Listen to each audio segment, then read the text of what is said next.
Pull up the agenda. Make a motion, we approve.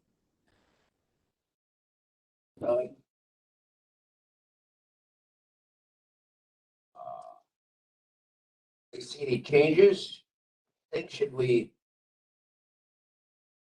possibly move number 7 down some and get some of this other stuff done or not? Yeah, That's gonna take a while, or we want to do it first to get it going?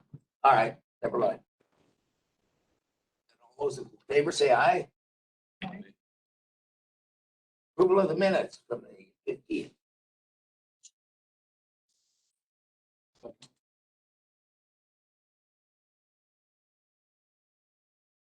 Changes, we're done. All those in favor say aye.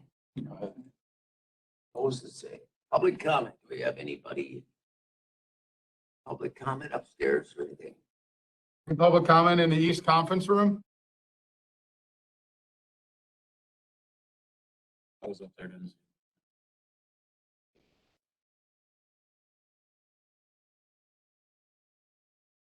Last call, public comment in the East Conference Room? You make a call to have any call it ones also. See. There's no call ins on there. Nope. Oh.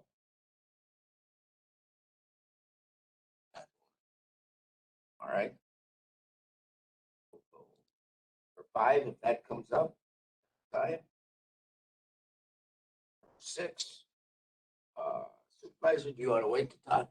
Yeah, I don't Mr. mind. Nelson. I'm just here to listen. Okay, If you guys have questions about P-TAG stuff, that's what I'm here to okay. Then we're there. 7. We have our consultant, Bill Springnether from Malta online and him run the show.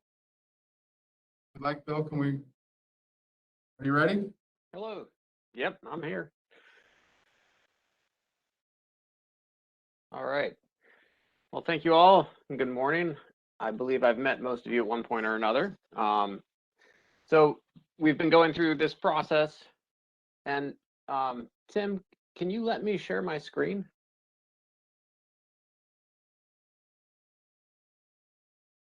It's not letting me share my screen.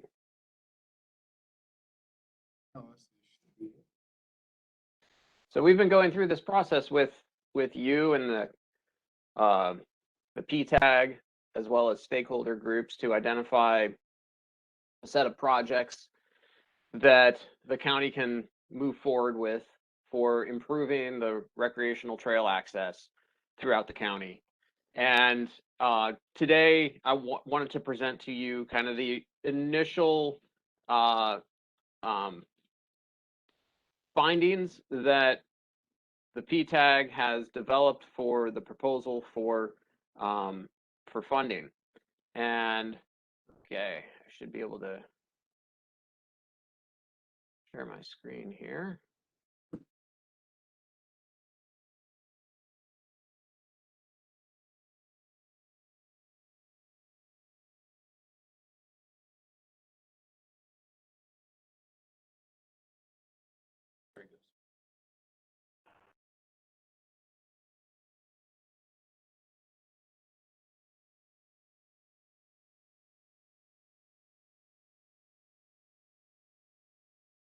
listen. Not letting me share my screen.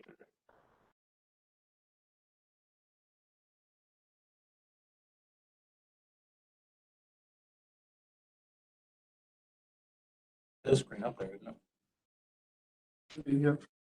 We got just a white screen right now, Bill. Yeah, it's not letting me share my screen.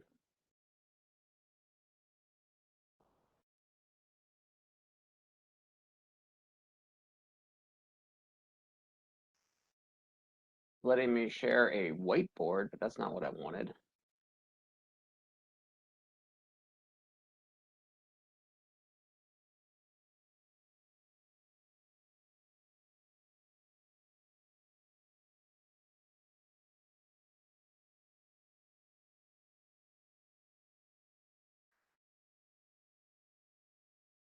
So Tim, from your side, is there a control that lets me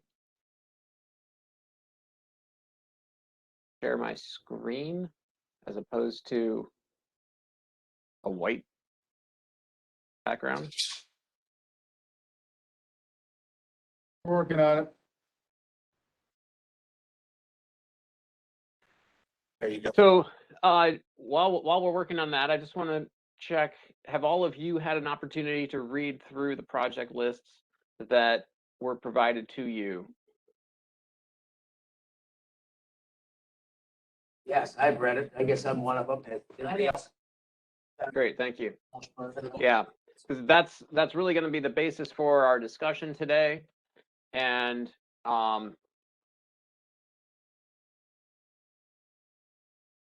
Hopefully you're I able to wanted share the to- screen now, Bill. aha, there we go. Great.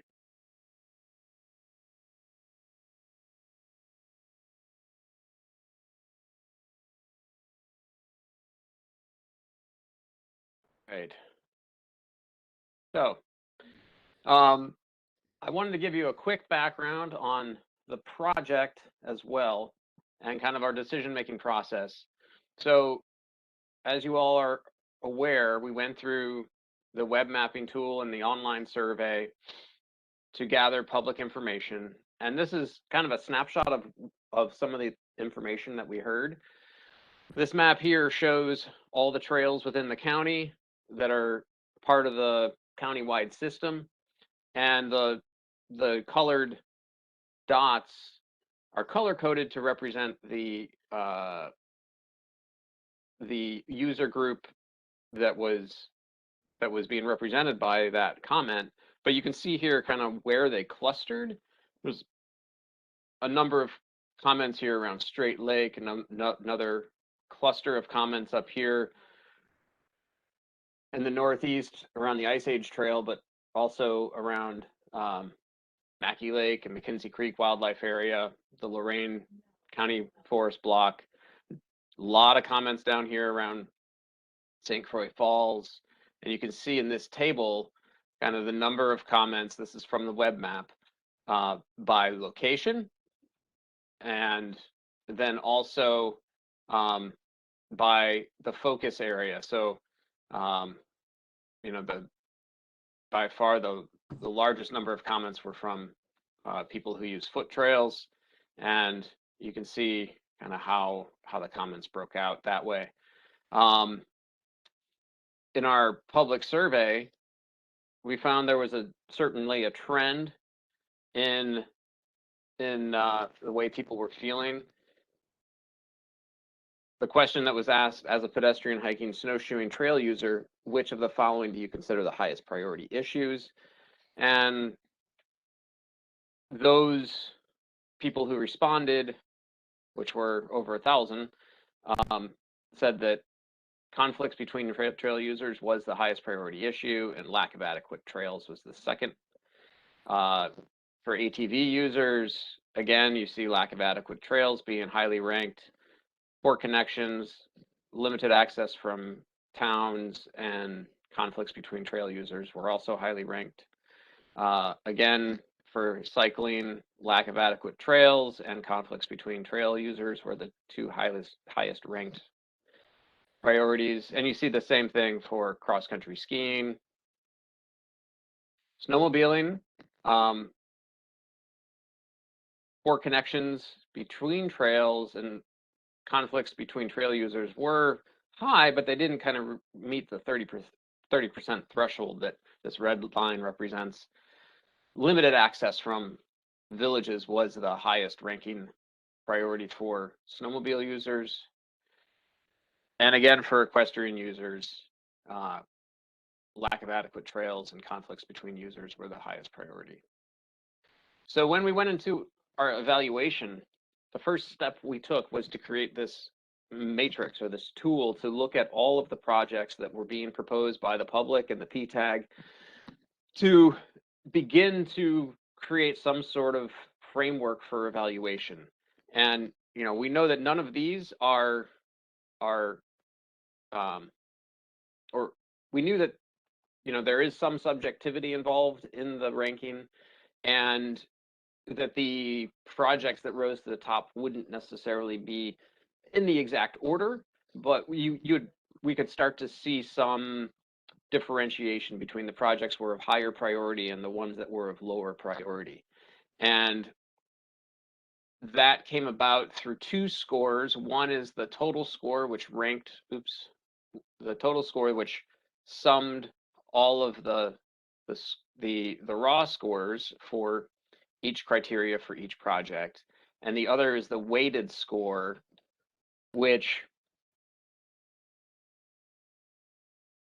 this being the weighted score, which multiplies this number by this weighted number to provide some recognition that certain criteria were more important than other criteria.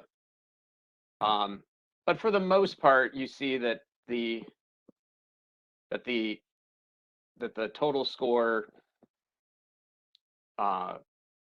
was an indicator of the rank, and the weighted score was rarely used as a tiebreaker, although in some cases I think it was. So when PTAG then looked at this, they looked at what were considered the higher ranking projects. They looked at all the projects really, and they went through a voting process to determine which projects they wanted to propose.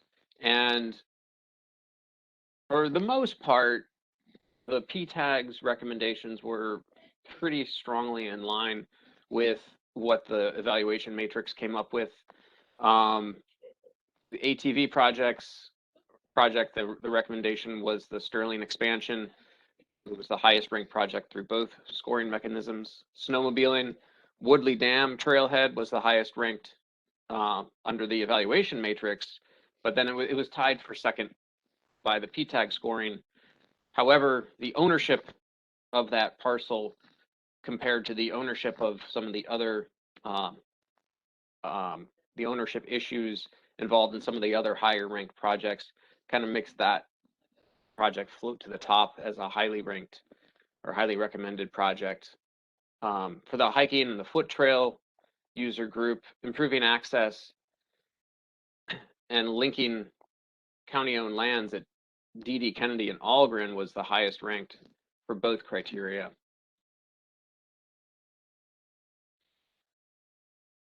The equestrian users ranked the feasibility study of evaluating county forest land as the most highly ranked project, and there were two construction projects, developing the trail system at Summers Lake and Mackey Lake,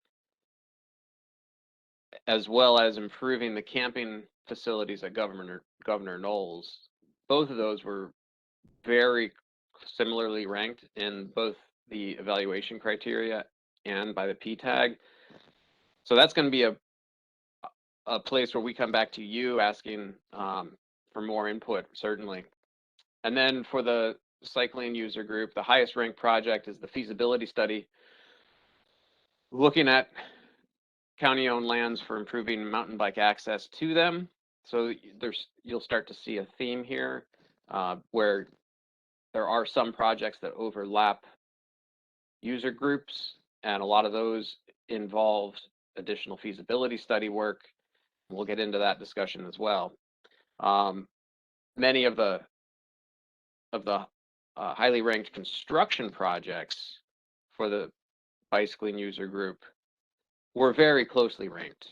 And some of the ones that ranked highest in the evaluation matrix didn't rank so highly by the PTAG. So I would say that in the cycling group, that's where the most discrepancy was between what the evaluation matrix found as highly feasible and highly ranked projects versus what the PTAG thought were the most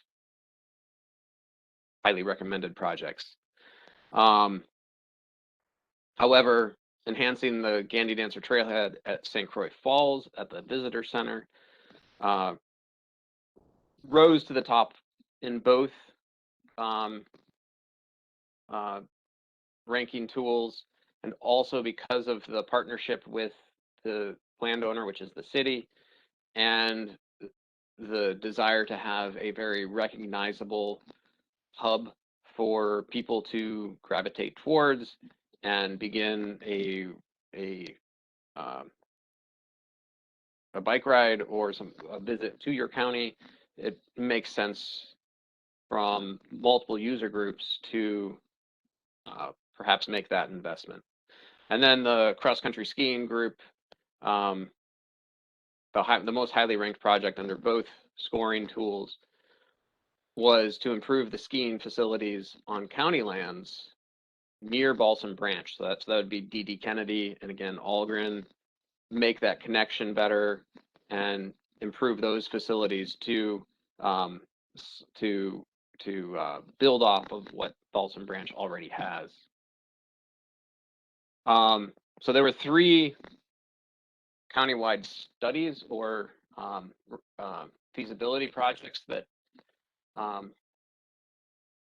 seem to cross a lot of user groups and be priorities for both stakeholders and the members of PTAG. And the number one, the hot button issue that we all know is the Gandy Dancer Trail, and it was by far the high priority for ATV users to get access to the Gandy Dancer, as well as equestrian users.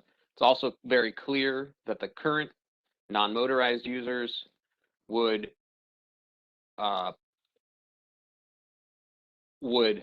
be very opposed to that.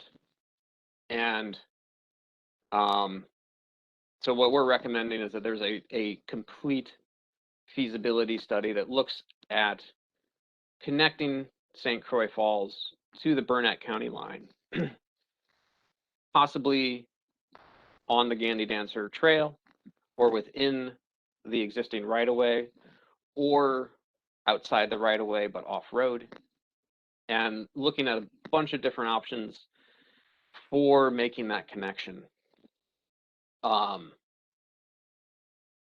And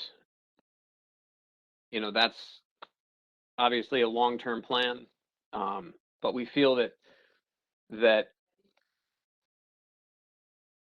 conducting that feasibility study to make that evaluation is the fairest way of moving forward with any change of use on that trail. The other major feasibility study that we're recommending is to connect the existing trails, the state rail trails, the Gandy Dancer, the Stour, but also connecting across the river to Taylor Falls, to the Swedish Immigrant Trail in Minnesota, and looking at the riverfront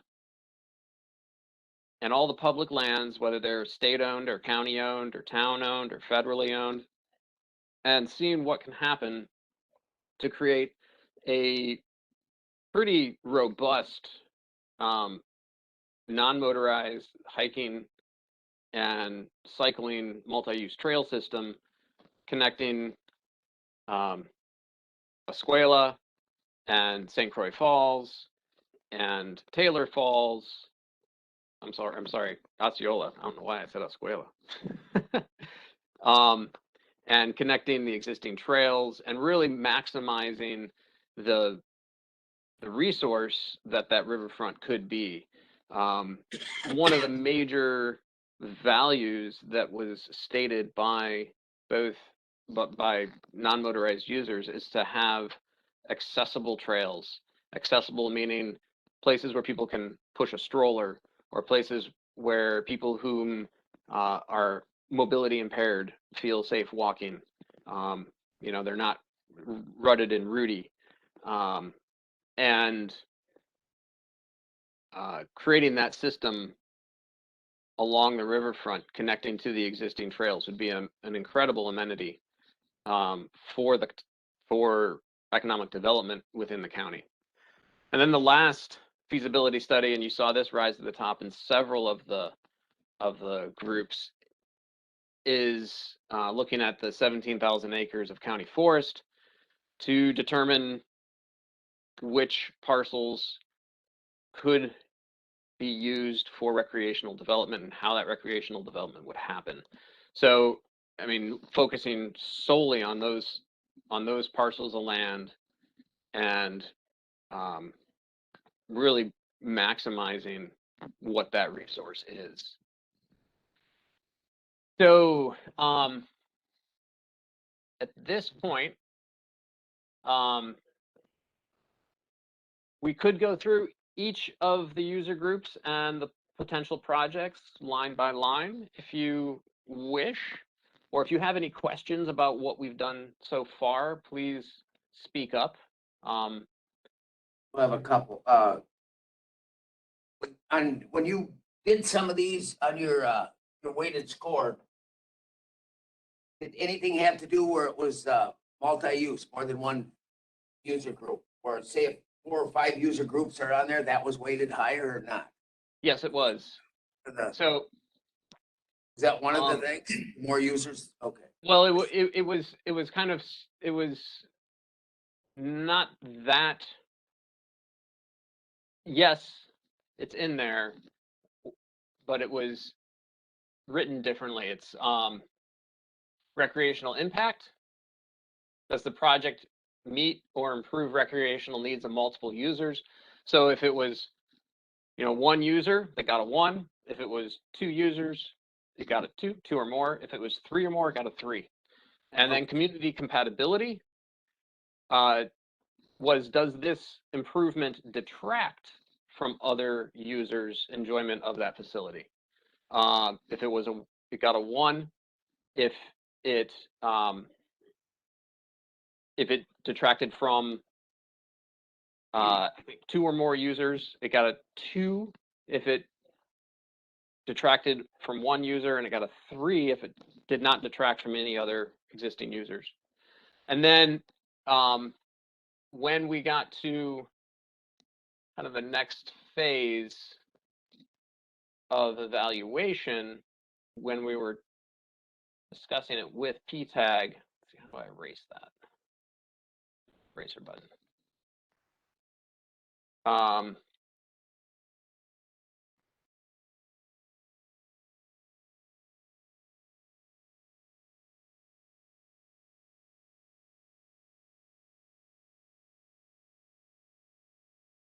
When we started discussing it with PTAG, we visualized that with these icons under recreational impact here.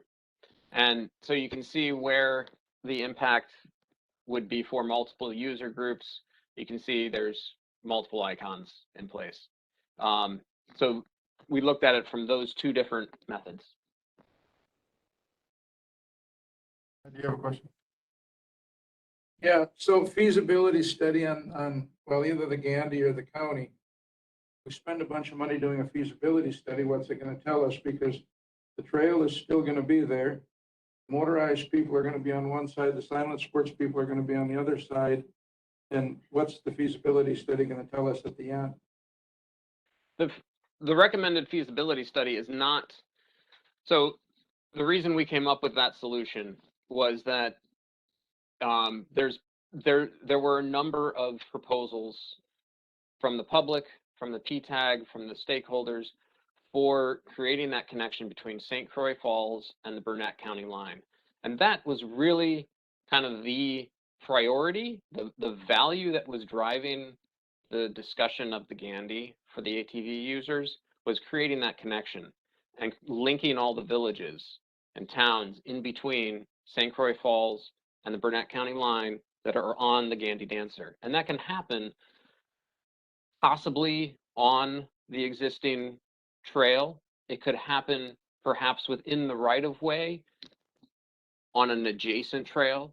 It could happen on a new trail built within the Highway 35 right of way, or it could happen as a hybrid of some of those solutions combined. So looking at all those options in detail would hopefully provide the best solution. Does that make sense? No. So it's the thing that happened at the it's shower. It's still there, so we've got X amount of feet to work with. I don't need an engineer to tell me where a trail might, or, you know, if there's not enough room on one side of the trail of the Gandy to have a trail, I don't need an engineer to tell me there's not enough room. You go to the other side of the trail, or the trail merges at one point. I just think that, I don't want to say a huge waste of money, but a huge waste of money. If the county is going to move forward and look at a multi-use trail, then just look at it. We don't need a feasibility study. You said everybody was kind of for it. So that is the feasibility study. And no different than on county land. You name off Summers Lake and Mackey Lake, and they're both in my part of the world, and I know them both well. But we don't need a feasibility study to know if it works or not. We need the horse people to say, do you want to go ride a horse there? Or the mountain bike people to say, do you want to drive to Clam Falls or McKinley to go ride on these trails? We don't need to spend money to find out if somebody wants to use them. We need to go to the user group and say, does this work? And if this doesn't, where else on our 17,000 acres might? I think that's the feasibility study to me, is simply talking to the user groups and saying, where do you want to be? Because if a mountain biker isn't going to come to northern Polk County, they'll just build them a trail. Well, and that's what the feasibility study would do. Go ahead, Doug. Go ahead, Doug. Ask this. One of your comments a few minutes ago was possibility of using the 35 corridor right of way. We have looked into 87 and it's approximately a half a mile. 87, and the state said it's not a possibility because there's too many driveways and too many culverts. That just leaves that option out completely. The highway right of ways would be tough. I know that wouldn't it? Oh, here, that'd be a tough sell. Anywhere. To put a trail in the road right away. The state or the county ones. That's just not the way to go, is it? It'd take a lot of coordination, a lot of planning, a lot of hoops to jump through to make it go. And they can cross it, but to try to follow it next to it would Try to be. follow it next to it with headlights, depending on what user group is using it, Yeah. makes it difficult. You have property owners that maintain the right of way in their yards and along highways and stuff, so there's a lot of issues to go through it. Quite a few, yeah. Quite a few. Like Mr. Rowdy said, even on 87, trying to connect that half mile to get to the river road, they was very opposed to building any type of trail on the right of way to even open up just on the state highway to get them up there. So it'd be an uphill battle. Say it can't be done, but it's going to be an uphill battle. The dual trail, we kind of studied that at Stour and how many bridges and had to build another bridge and all that. The cost is just getting way out of hand. And the use would have to be unbelievable, to make it pay back or anything, or even be close to it. All right, how do we want to go through this? Like you said, should we just do it page by page? Start out like the P-TAG did, or and how? If we have any questions on those, and kind of look that way. Not to get mired down in one study, Does anybody, I don't, but does anybody have certain areas where they have a question, on the committee that? on these? Yeah. If anybody has anytime, or, go ahead. Just step one. On the cross-country ski one, I still feel like grooming equipment and building a storage shed needs to come out there. Only Private land. putting something on private land nor buying equipment for the clubs to groom bike trails. So We still wouldn't be building a facility for them to store their equipment or buy their equipment to purchase their grooming. Otherwise, we'd open up everything for every user group to the snowmobile club to say, we want a new tractor to groom the trails. ATV group come in and say, we need a new mower. We want you to buy us a mower to help us. I don't think that's feasible for the county to buy equipment for user groups. Will you buy me a horse mow? Or buy all you. Mow the grass, Which one right? was that on? On the cross-country ski, did we have that? Well, and committee, so you're aware, we actually made moves this past year where we donated some of the equipment that had a long time been used by the snowmobile group that had been bought years before, just to get it out of the county's name and detach the county from liability related to it. Sure. Right. Yep, exactly. There's liability.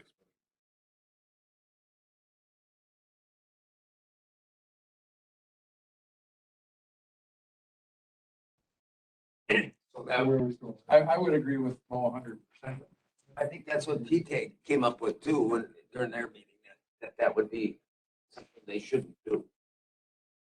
Not on Balsam Branch, but on county. The county probably could, but the one that they said that was, that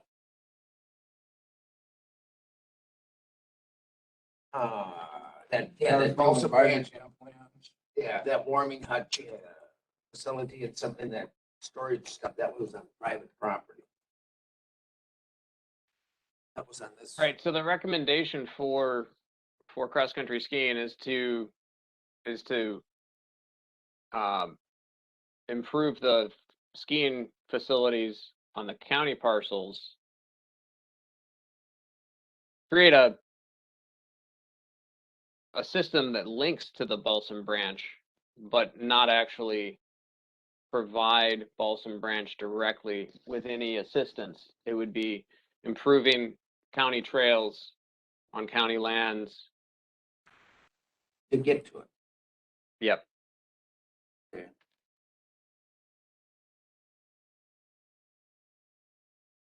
But wouldn't, yeah, but just on that, we wouldn't have that. But that would be it. Here. You also asked Bob, because I know P-TAG had a discussion about another project on there that we didn't think was feasible, and I heard it rank, was the expansion of the trailhead at St. Croix Falls. I know there was concerns that, is that even viable? They don't own the land, and there is no land there to expand it, but it came up as a project. And I thought That was high, yes. Yeah, I thought there, It's two different projects. One is the expansion of like the amenities and, yeah, for biking, like restrooms and that kind of stuff. And another one was expanding the parking lot area for like snowmobile one, expanding the parking lot that helped expand that stuff. But adding amenities where you do more wayfinding, 24-hour bathrooms, shelters, that kind of stuff to improve that as a trailhead, that one stayed provided. So it'd be more of the bathrooms and stuff like that because it's in the city limits to hook up. That's for biking, but for snowmobiles. It was, And they have overflow up at KFC and at City Hall by Doll's House there. We adjusted the project description for that, whereas we're building, expanding a parking area at any entry point for the game for snowmobiles. so that you could Yeah, go there's- anywhere and find a spot. Anywhere. Make it bigger. Keep We it made more that, open. we made that project more broad because it is problematic to expand that parking lot, obviously, at the terminus at the St. Croix Falls City Hall. But there's other entry points that we could look Get up to at. Soteria, Milltown, Frederick, any of those could get bigger too. And that's a project that Keep would that open. impact multiple user groups because it's a parking lot for Whoever any user. any user. As you know, we have, people parking in right away. Access the game. So that project grant- like that would be open-ended a little more Our for, project became more broader, so that they could pick a spot. so it'll be up to us to determine the Way site to get it. assessment. Okay. That would make sense to keep that a little more open.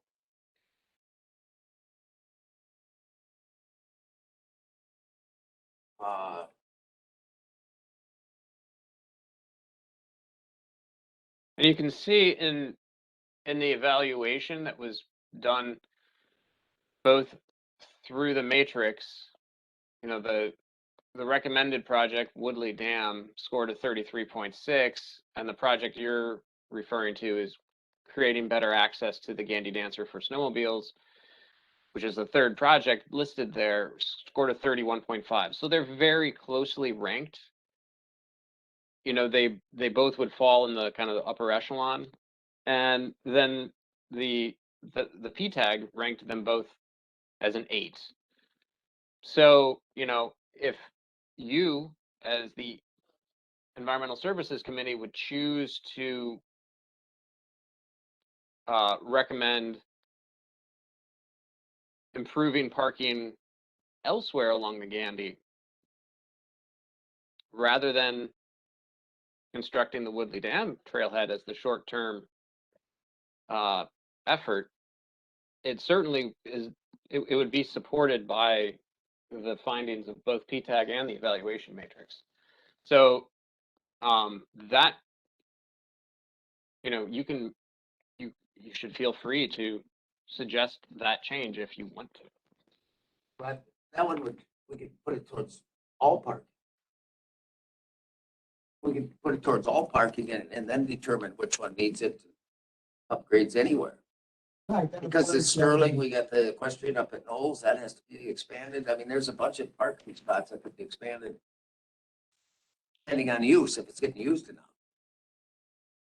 You know, we don't want to think like Woodley, we don't know if it'll get used. Let's throw 150,000 at it. One car a day might stop. I mean, we just, you know, where if we could put it on the Gandy or Frederick or Milltown or whatever, might get used more for parking lot.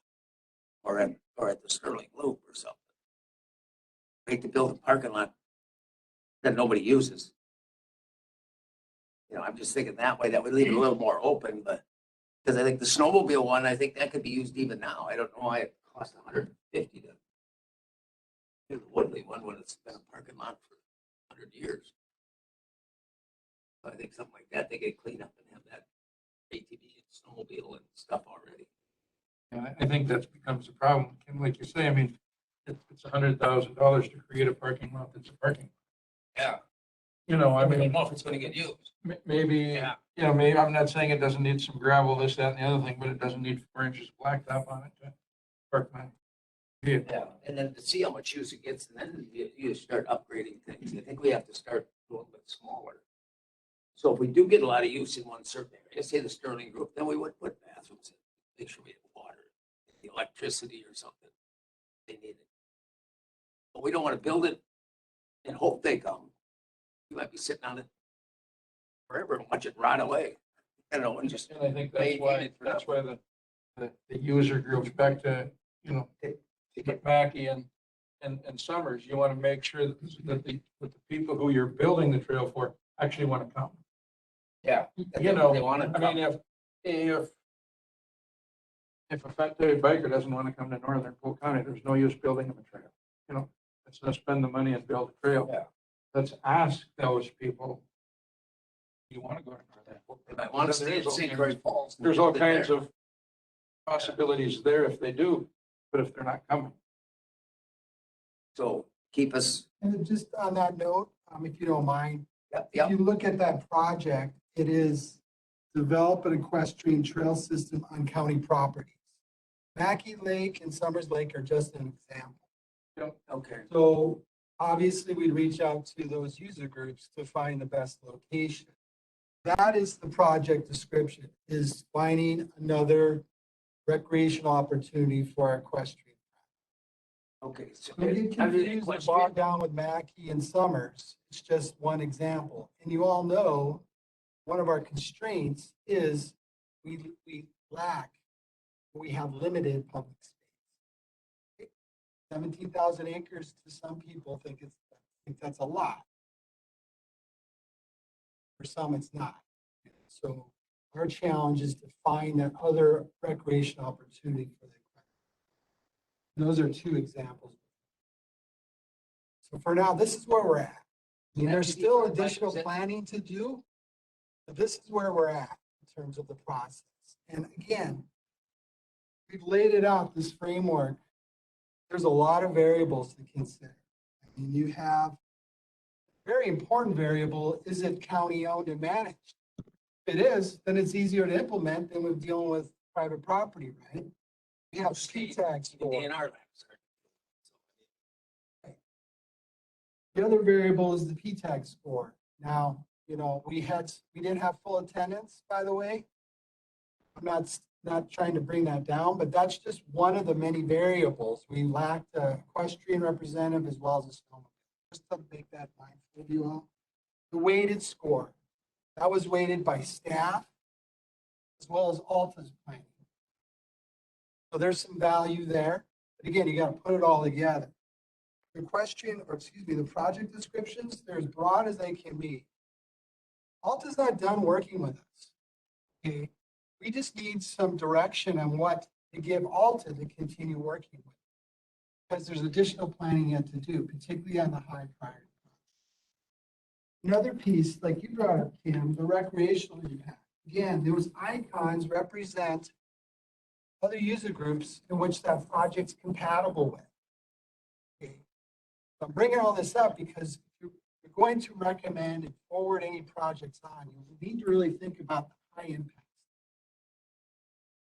As well as project cost. Obviously, that's important. It's another variable. And then the feasibility.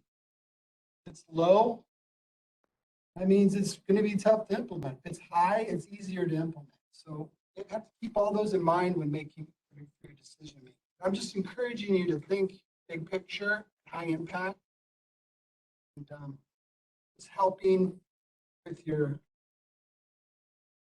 Okay. But I mean, that. Right, I guess I need to apologize. I should have started out this meeting by prefacing it saying that what we want to get out of this today is a project. We want to get your opinions on what projects you would want to recommend to the county board for funding. And once we have those projects, once we have that recommendation, we can move forward with additional planning. But our contract is set up in a way that, we're not able to evaluate every single one of these in detail.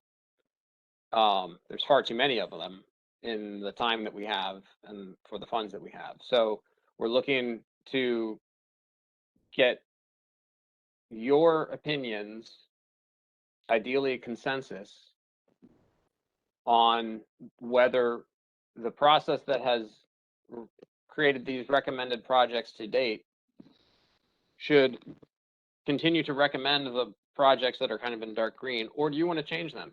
Would you say, oh, we really shouldn't do the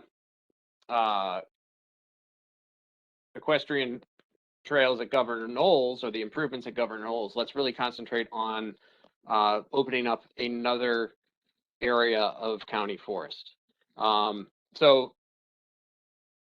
that's the type of feedback we're hoping to get today. Just to note, again, the green projects are construction. Blue ones require additional planning. So just to point that out. So again, in your decision making, you want to do something shovel ready, or do you want to continue planning, or do you want to do both? When we first created PTAG, that was the concept, was to find space for everyone, each of the 6 users. Yes, the PTAG was to find all of the uses, not be specific. So, I could recommend a construction project and a planning project for each. More than one, it's really up to you, or one, it's completely up to you. All right. So just Sterling expansion, just because it's on the top. That page first. Let's just go through the page. It's 400,000 to 600,000 to expand it, but didn't we expand 5.5 miles this year for nothing? Well, that's the total project cost, but then if you look below, Supervisor Olson, there's the county. So as you know, with motorized use in the trailhead, you can fund between 50 and 100% with motorized through the grants. So the actual project cost is that lower number, the range between a 0 to 3. I don't know if Ben wants to speak on it at all. Yeah, I know, but what did it cost us to make, what did it cost the county to make the 5 miles this year? County dollar grant for campsites and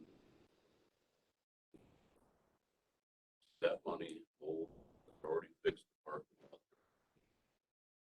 October Street campsites, but the trail itself was constructed by the clubs.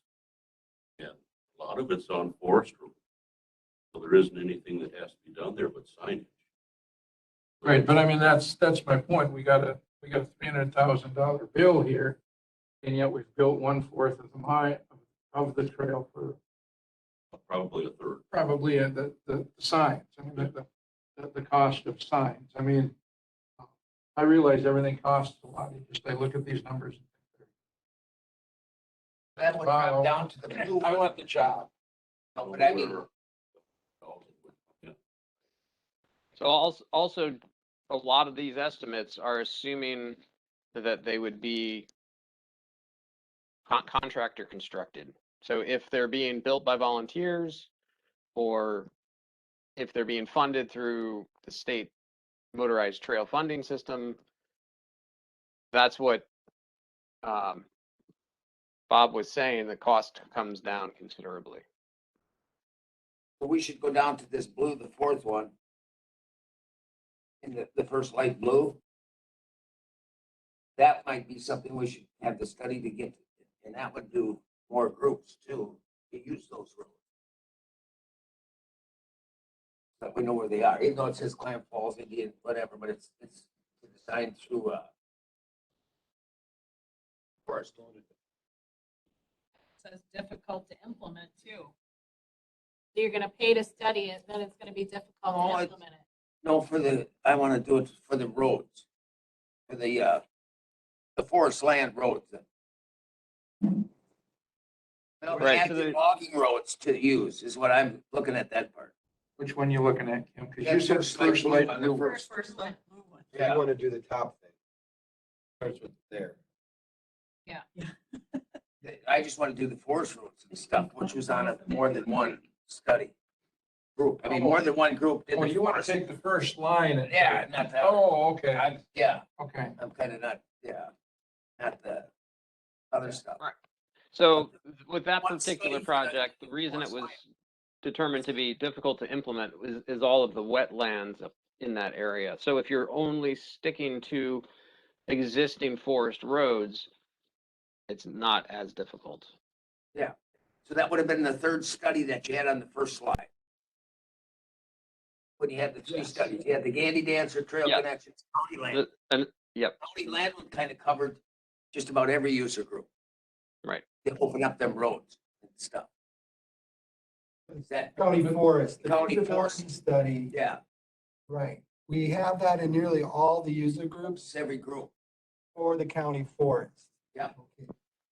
So we're looking at creating new trails and loops for whatever For whatever group. group you choose. But that's where I think it's important to get the groups in and say, here's where we want to be, because all of those trails for the most part are open to every group. Outside of Alright. probably snowmobiles Yeah. right now for a portion of the year. So it isn't that they're not available to them. Is it, I don't want to drive to wherever the county land is, or there again, I don't think we need to spend money as the county on a feasibility study on our 17,000 acres. We just need to say, okay, group, where do you want to be? Where do you wanna- There again, I'm just going to pick on Mackey and Summers because they're on the list, and I get it, they're not specific. But, okay, let's take the horse people up and give them a tour of the trails on Summers and Mackey Lake, and maybe they get done and say, it's a great spot to be. We'd like to be here, or it's like, what were you thinking of? Let's go somewhere else. But we haven't spent any money at that point. And that's, to me, that's all the feasibility study we need is, are the users going to go there? And that feasibility study is realistically free. Mentioned before. Seems like you don't want to jump ahead without knowing the groups are going to use it. Because there's nice parking on both of them. Yeah, oh yeah, Mackey's got great parking, and, Yeah. and Summers, if you were gonna put horses in it, would certainly take some, some work to be a little bigger, but I mean, But you have to go beyond, let's say, 3 trailers, because there's room for 3 trailers. yeah, And especially at Mac, there's parking area. yeah, but it's like, Summers is pretty large too, that. Think about it. yeah, but it's like, let's not spend money if the user group is gonna say, yeah, we don't wanna come here. Yeah, don't start with the big park. Yeah, don't, we've got a parking lot already, and if they're not gonna come and use the trail, then let's not spend any money making the parking lot bigger. It's kind of like the Woodley Dam parking lot. It's kind of parking lot forever. We It don't, just needs to be. it just needs. But signage that you can use it. That's probably some of it too, that people don't know it's there. What it's for. Yeah. They think it's for the We hotel. need to or move something. outside of feasibility studies to a certain point, go to common sense and they do, does somebody want to use it? So is the That would be goal of just this easy. whole trail part to attract people from outside the county or for just the county? Both. But in the scheme of things, if we're going to spend this kind of money potentially, it's going to have to be people coming in from the outside to certainly help pay for it. So in the long, So I guess to that point, how do you get influence from the user groups not in this county? They attract them. It's like the Gandy, if you read the deal here, they attract the people by doing events and stuff. So they Yeah. do. but it's, I mean, like, you're going to have to, okay, there again, Summers and Mackey, sorry, Bob. But you're going to have to ask the locals if they want to ride there. Because I And think then of, if like, they don't want to, but they want to go somewhere else, then that's where the outsiders are going to get funneled to it. so how many people come to Governor Knowles to ride horses on a yearly basis? Just in, how many of those people are from outside the county versus how many people are in the county? You know, Nobody knows that. that'd be like any of them. You know that. You know It's- that? Yeah, I'd say you probably have, right now in the fall, where it's busy, it's gonna be busy for a month. I would say at Governor Knowles, at least half or more than are people from not in Polk County. So in the spring and the fall, there's probably about 4 weeks where it's peak. And I'd say more than half the people, and it could be even greater than more than half, are from Minnesota. I'll say there, all the rest of the season, pretty much you could go there and you know everyone on the trail. They're all local people, right? When summer truly hits. Yep. It's just more local people because of the woods and the bugs. People are traveling, going other places when they go horseback riding. So when we learned from Ryan, who was part of the PTAG representing the mountain bike group from the Woolly Trails, that they host a mountain bike race that's part of the Minnesota Mountain Bike Series. And when they host that event, 90% of the racers are from out of state. And I think he said up to 800 people show up. So that's pretty significant. But the Gandy, I mean, that group puts on quite a few events also, which gets a lot of people from home. At least come to see it once. I think local, that's what you see today on Wednesday, go out there and watch your local people, both. Just So, a follow-up. Yeah. Was out to Sterling on Saturday. Not to ride, but to go out and see what's going on. a rainy day, so it's a bad one. But 6 machines came pulling out trail, and I parked there watching them. And they stopped parking lot. 6 machines, some were 4 place, some 2 place, and they were full. Kids there, grandkids. Not a family group, but family and friends. There was people from Minnesota and Owatonna, and they couldn't praise the trail enough. They're going to go tell their friends. They're going to be on Facebook. That's how these things. Word of mouth. A lot of. Well, let's take the first date. Once we want to move forward, I think we just got to go through it and move it forward to general government. And get it to the cow, and we'll kind of just keep, this list will be here up and down through all 3 committees, I think. Nothing's going to be. Yeah, and you know, this is not finished. This is a working document, so we're open to making changes.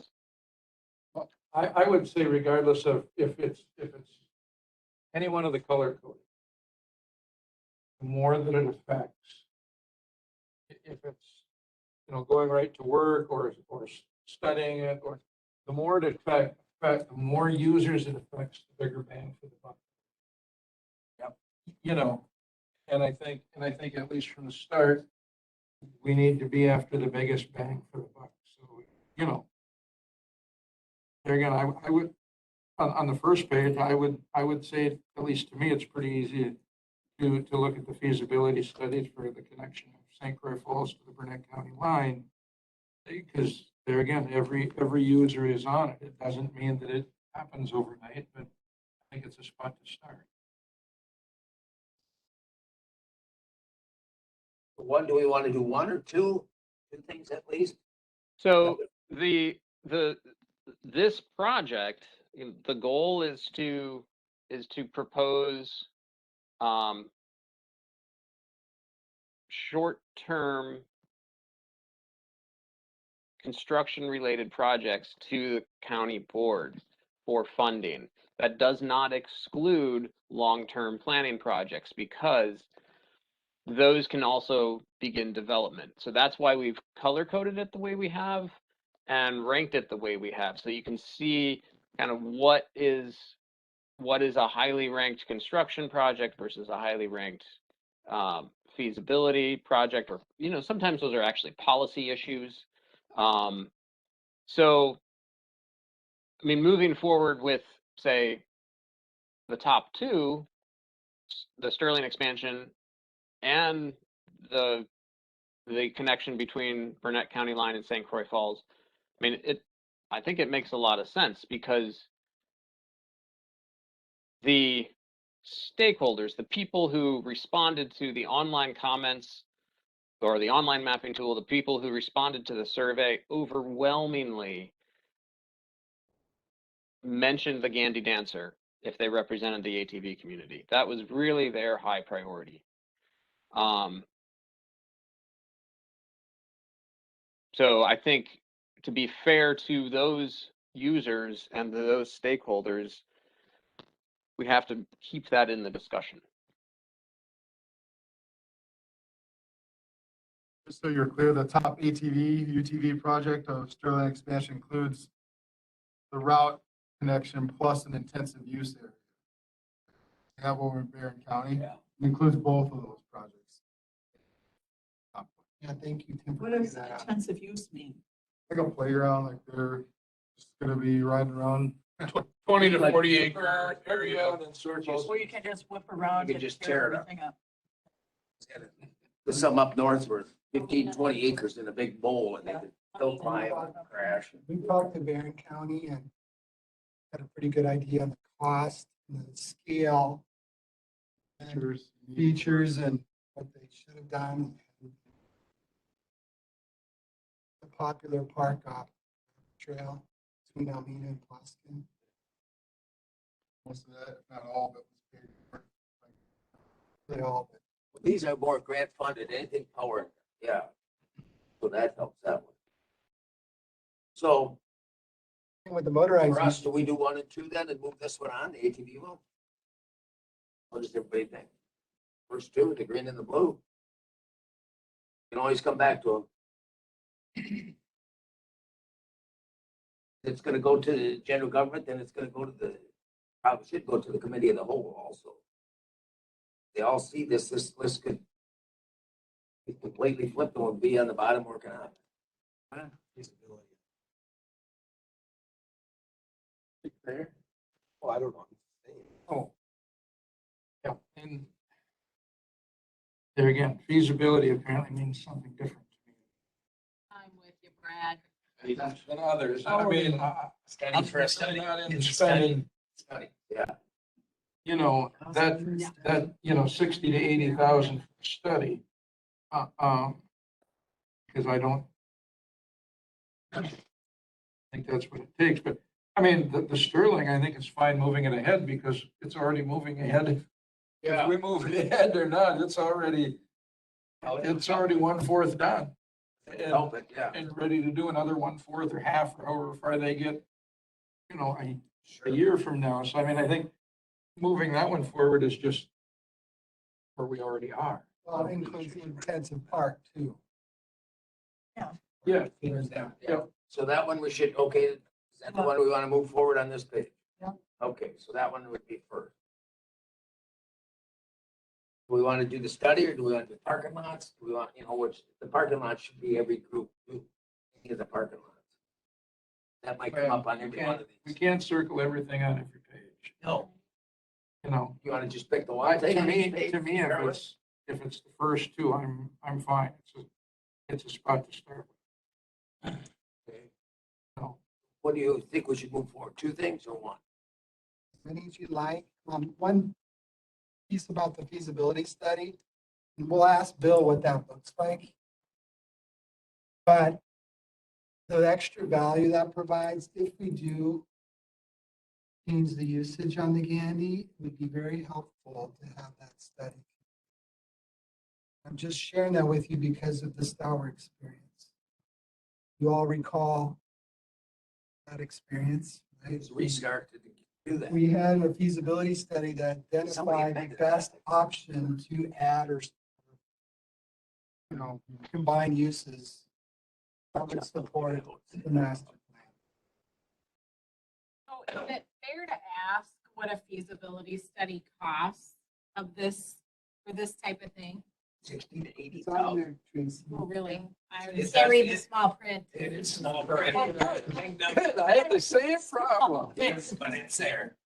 60 to 80,000. Again, these are ballpark figures because another point of today's meeting is when you identify those projects, to get a ballpark figure to the county board for budgetary inclusion. Budgetary, And then when you actually investigate these projects, do RFPs or go out for bids or whatever the investigation to drill down on these projects, then you'll get the actual number of what these projects truly cost. So yeah, I mean, some of them, you may find that they cost significantly different than some of these estimates, but we're trying to just get a ballpark figure based on the information we have at hand right now to get a figure for the county board to consider for 2022. And as worthless as So a feasibility study is, at least feasibility studies for Yeah.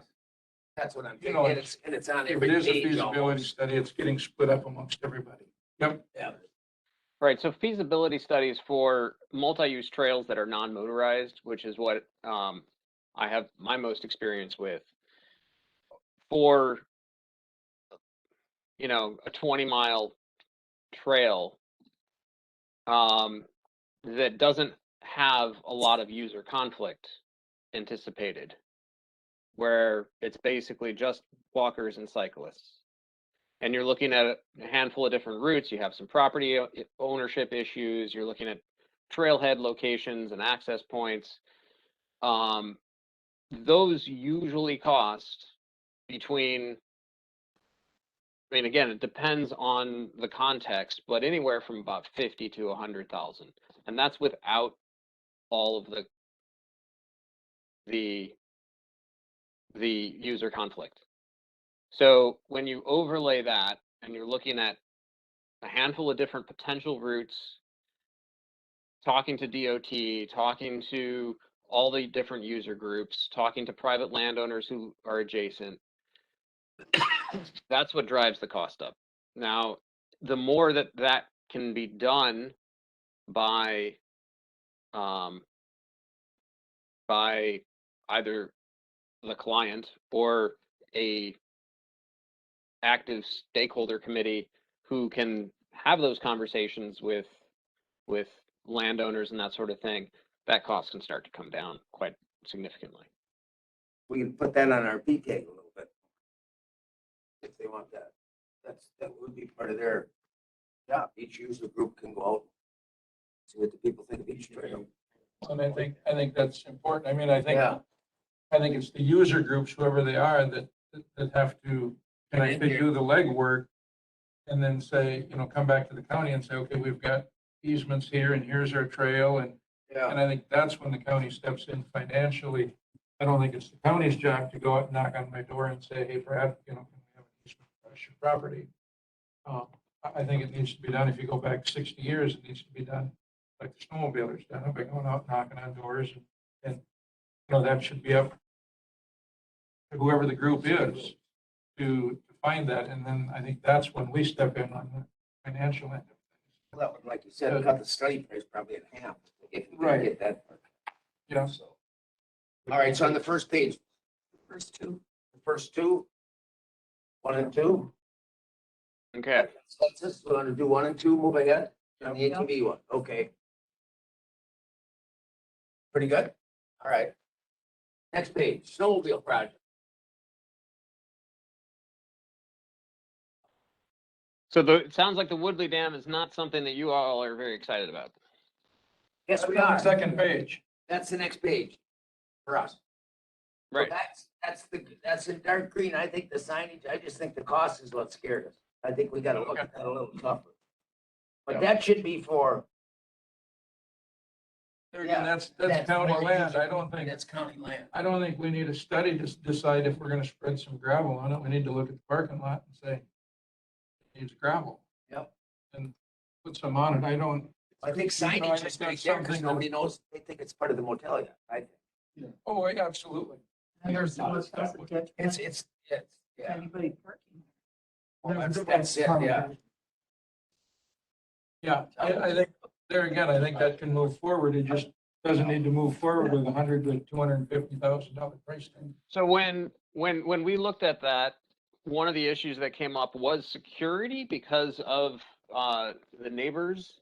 And do you think having any fencing or lighting would be appropriate in that location? And if so, you're looking at a higher cost.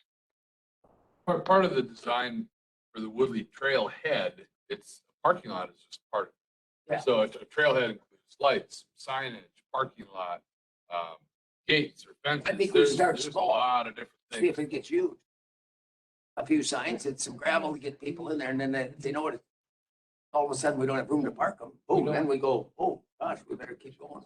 Yeah, we don't need to build the Taj Mahal from day one. We need to Hope they do a stop. little bit and see if do what we need to and see if it works. And hopefully That one spread could that have money forward. bathrooms and stuff too. I mean, almost like a wayside, so it catch people just to stop coming through. I mean, it could kind of combine that way too. And the security is a valid point because we do have a duty of care. If we know a potential hazard exists and we create and enhance that potential hazard, then we have to offset it. Okay. So, I mean, there's a So we responsibility put a there. guard tower up, just like a deer. Well, there's Yeah, not, deer. we're gonna put a deer stand with a shotgun right there. But just keep in mind, there is a duty of care there. I think of would I park my vehicle there? Never. That's. you know, I wouldn't even take the keys out of my vehicle. They'll bring it back. Yeah. Go ahead. Probably. Thinking about that parking lot, Woodley, what's the problem, or is there problems with signage on the state highway? We'd have to get that approved through the state, the signage to go on there, and make sure the existing access is permitted through the state for that parking lot. It's still there. Right. The big thing would just be defining the actual property line from the hotel property line so that there's a clear distinction for the park. Surveyed it. Yeah, the county, we just gotta put the, I mean, like there, we could put a, Sort of delineate where the edge is. yeah. we could put a fence up along the property line or something to make sure that. 3 o'clock. I'm sure we could something, Donate my postal digger. I still think we could put a deer stand right up there.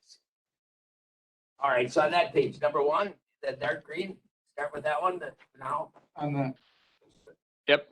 And we can, change the language a little bit to reflect the conversation we just had. Yeah, Yep. okay. All right. Hiking and foot trail Weeks. users. You gonna put a second one in there? well, I would just Back up? saying the one that's got all 5 of them on there, the light green one for access to Amory and stuff. Not saying we should do it, just maybe, look at it a little farther. Just because there again, it affects everybody. Well, and everything that's being generated in this project, all of the recommendations will be included in the final report, right? So what we're doing now is we're trying to select a short-term project that the county can move forward on. Everything else is going to stay on the list so they can be revisited and acted upon perhaps next year or the year after that. So, identifying this project in Amory as, okay, after we do Woodley Dam, let's improve access to Amory as your kind of secondary goal. I I think can mark for that, and leave it off. Parking is a high one on all, Yeah, it is. because there isn't room. So I'm thinking if we, that would be a big, So that's your that's third kind of one. a big one on all of them. That's your third one down. Yeah. is Parking. Yeah. Yep, 2. So you could, So that kind of fits into these a little bit, so we might put quite a bit right in the parking use anywhere. Whichever one comes up first. Okay. But there again, I mean, crossing, even though they're really not, I mean, you look at the next page and hiking and foot travel, I mean, first one ties into what the cross-country skiers were looking for on last page, so, Yeah. too, so, it's on the hiking side, but it's actually covering Cross country too. both. Yeah. exactly, and improving the recreational access in that whole area, whether you want to call it Balsam Branch or DD Kennedy or Algren, I mean, they all share property lines, and it's just not integrated into a single system that when somebody shows up, they can cross those property lines very easily. And making that more accessible and making it more welcoming and easier to find and easier to navigate, I think would go a long way, especially if some of those walking trails were known to be handicap accessible. I think it would be heavily used.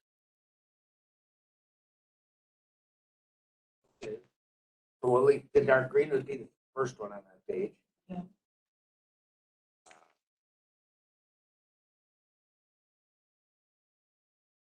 See a second that you'd like?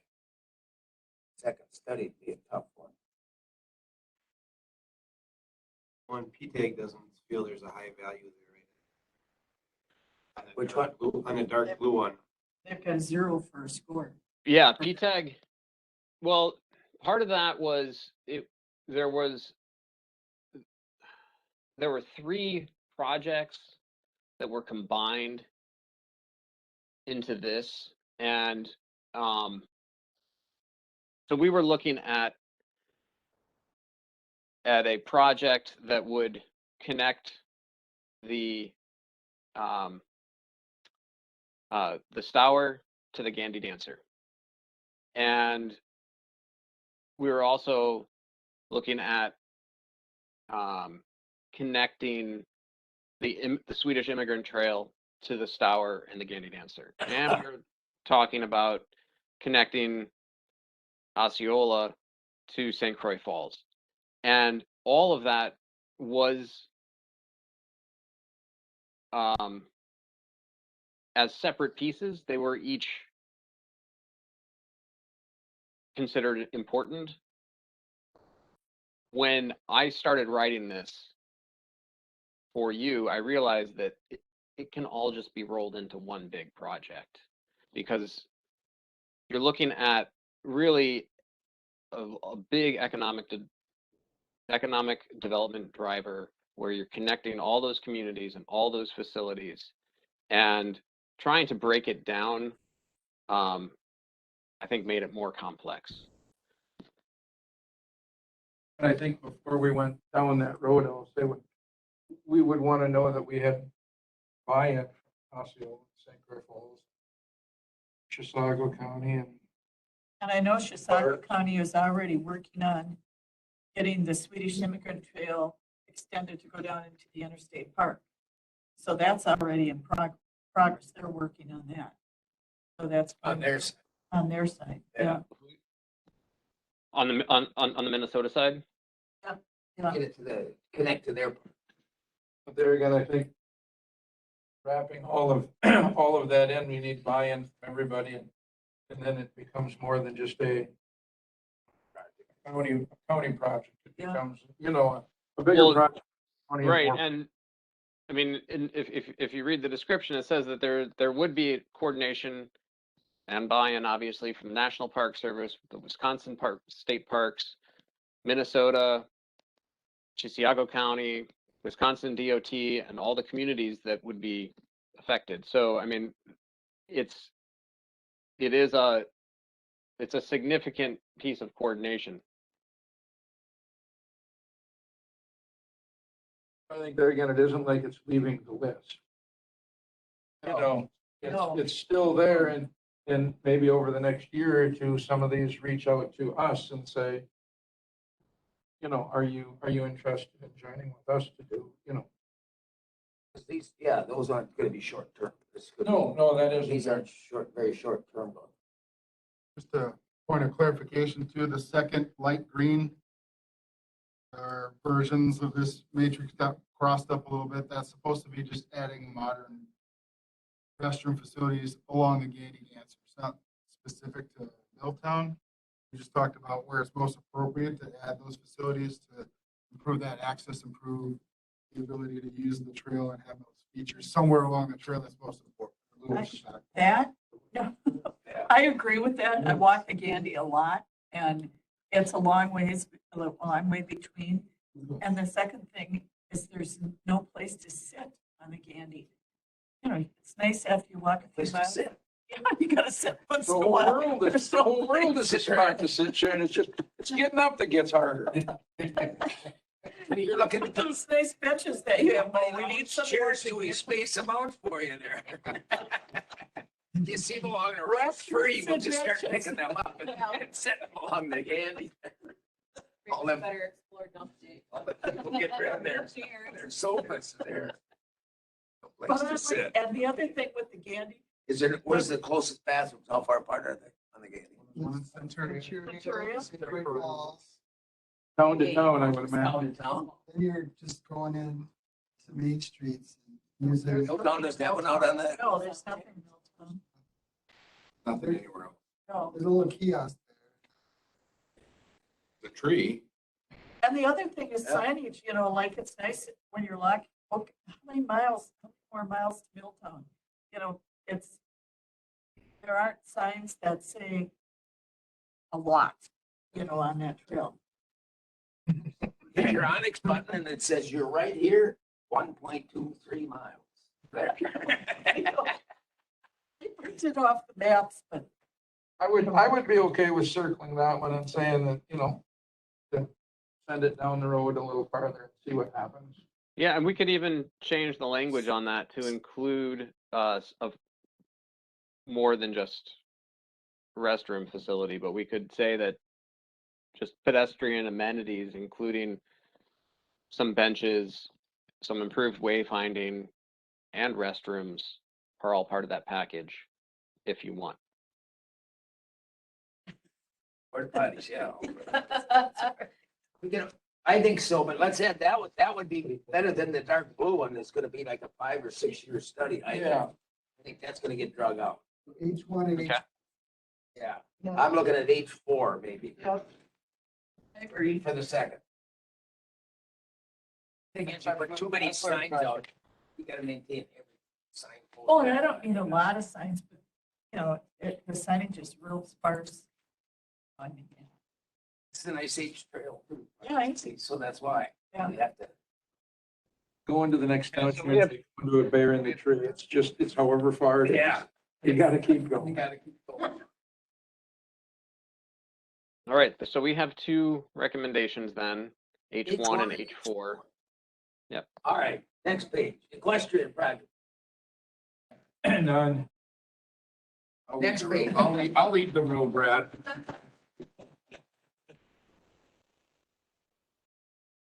This has that, on the first is that study that just about all of them have for the county plan to get.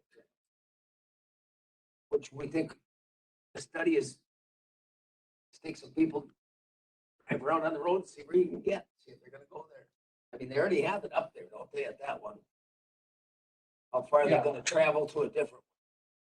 I think studying county land is a waste of time for, regardless of what user it is. I think it's get the user out there and say, where do you want to be? I mean, we got trails everywhere in county. They're everywhere. So it's just a matter of figuring out where somebody wants to be. And there again, if that's Mackey and Summers, that's fine. And if it's somewhere else, I think that's fine.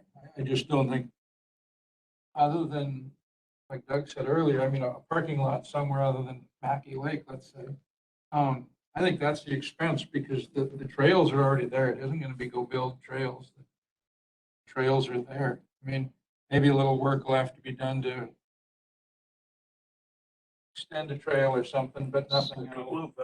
So Nothing when you consider that, I think you're on target with your approach, but I think we also have to consider if somebody who doesn't know the county very well is asked that same question, their answer just might be, I have no idea. Or it might be, I know where the trailhead is, but I don't know where the trails are. So you might be needing to look at designating trails, creating, some blazing or something to identify what trails are a loop or where they go so that people don't get lost. I mean, a lot of people just, if they don't feel comfortable on a trail, they're just not going to go because they don't know if they're going to go for an hour or they don't know if they're going to go for 5 hours. They don't know if they're going to get lost. They don't know if they're going to cross private property. And having some of that information at the trailhead will generate more users. So what you're suggesting makes a lot of sense. Find out where people want to go. But then if you actually want people to come, more people to come, you need to make some improvements to make people feel comfortable. Yeah, but what I'm saying is we don't need to do a study to figure that out. Once we know where the trail is going to be, there again, Summers or Mackey Lake, we sign it, put it out there. We do all of those other things. It's just that we know at that point where the trail is. Yeah, we're not just going to send them into the woods and say, yeah, Most of them look Good ahead. luck. You'll either I actually think come you out should the be other looking side. ahead, I think. We should look at this map ahead of time, I would hope. so yeah, I agree. We need to do all of those things, but I think those are all the things that get done no matter what. Once a user group decides, this is a spot we would like to be. I think that's the same if it's a hiker. I mean, the hiker doesn't want to get lost out in the woods either.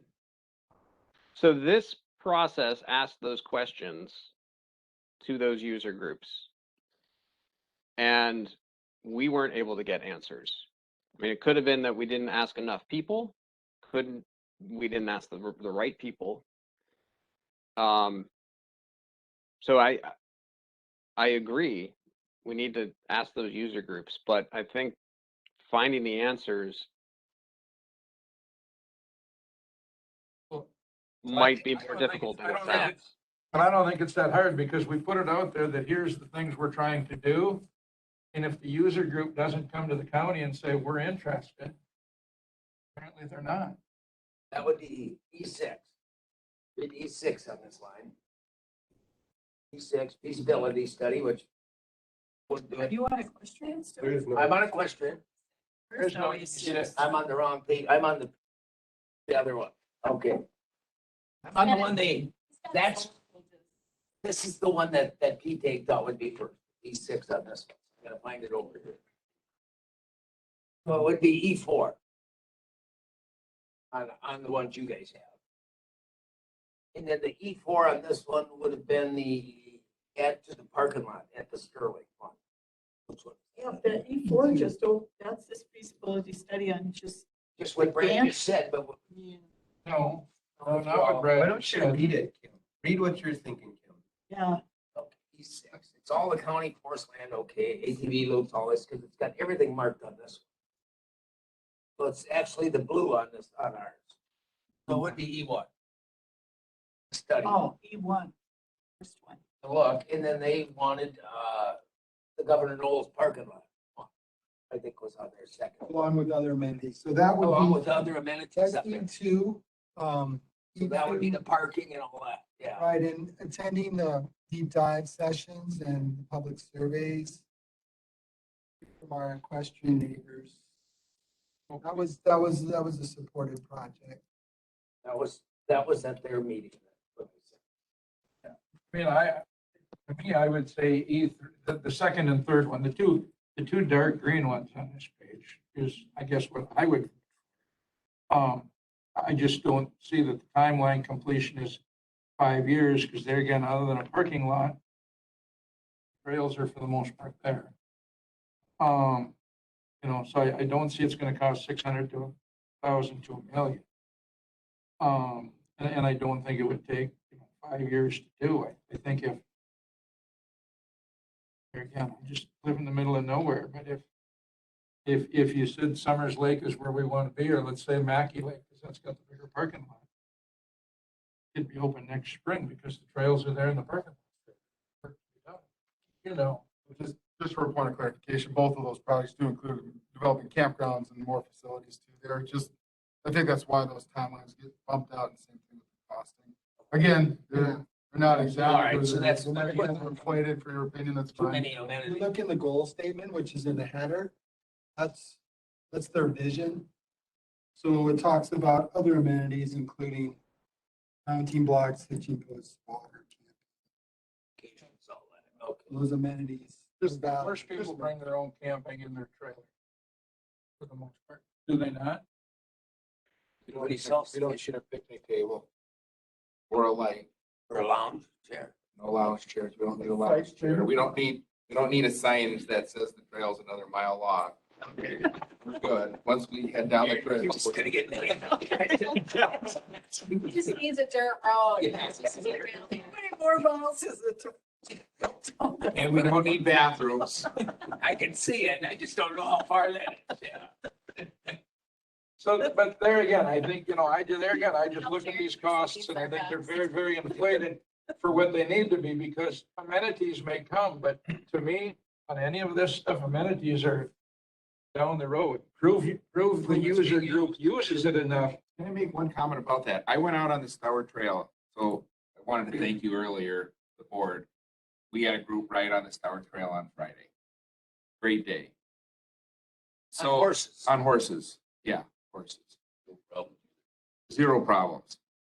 The only problem there is there's no parking. Well, now we know the trail's there. Now we know we can ride the trail.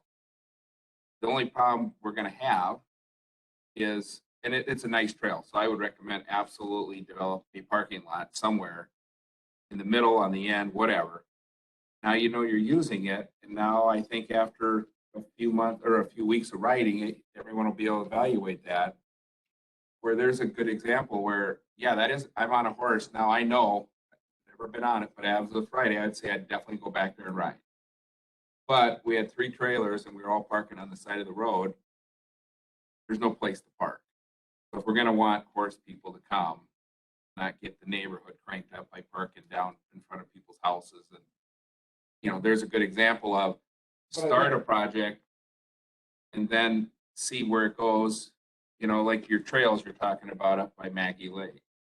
Now, let's see if people are gonna actually go there and ride their horses there, if you can open it up. And I think that also leads to no different than there is then the county needs to be told, I'll say by the horse people, is where should the parking lot be on the site? It should not be the county saying, we're gonna build a parking lot here. And make you park at one end or the other. You know, and make it, you know, is anything gonna be perfect? Absolutely not, but, you know, there's no use us building one on one end or the other, and the horse people saying, well, boy, it sure would have been nice to have one in the middle. it's very clear where they should be now. You can tell on that trail, it's very obvious where at least 2 of them should be. And there's county land there. There's county land there. But That's the same idea what you guys were talking yeah, about. it gets used, and once it gets used, it's easier to figure out where all of the other things. It's kind of what comes first, the chicken or the egg? Yeah. Or like you said, get the user groups out there to say, all right, where would be a good spot? Yeah, try it out, and let us know. But we're almost, if you look at And there's every, a trail page, parking on the, we in the need parking. end there by the. Parking's a big deal. That's a pretty large parking lot. It Yeah. sticks in my mind, but I wasn't looking at trailers. Yeah, that's pretty tough still too. Which one? Where, which parking, where? We'll track here a little bit, but we'll, yeah. So definitely. at the parking at in Emery yet.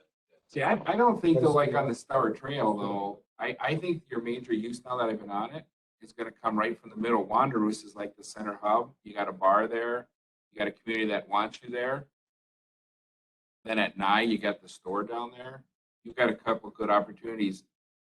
To think now that I've been on the trail, would I want to go park in Amory and ride the trail? No. To be honest with you, I don't even want to drive. I don't even ride my horse into Amory. There's no reason to go into Amory with all the houses, the parking dogs, traffic.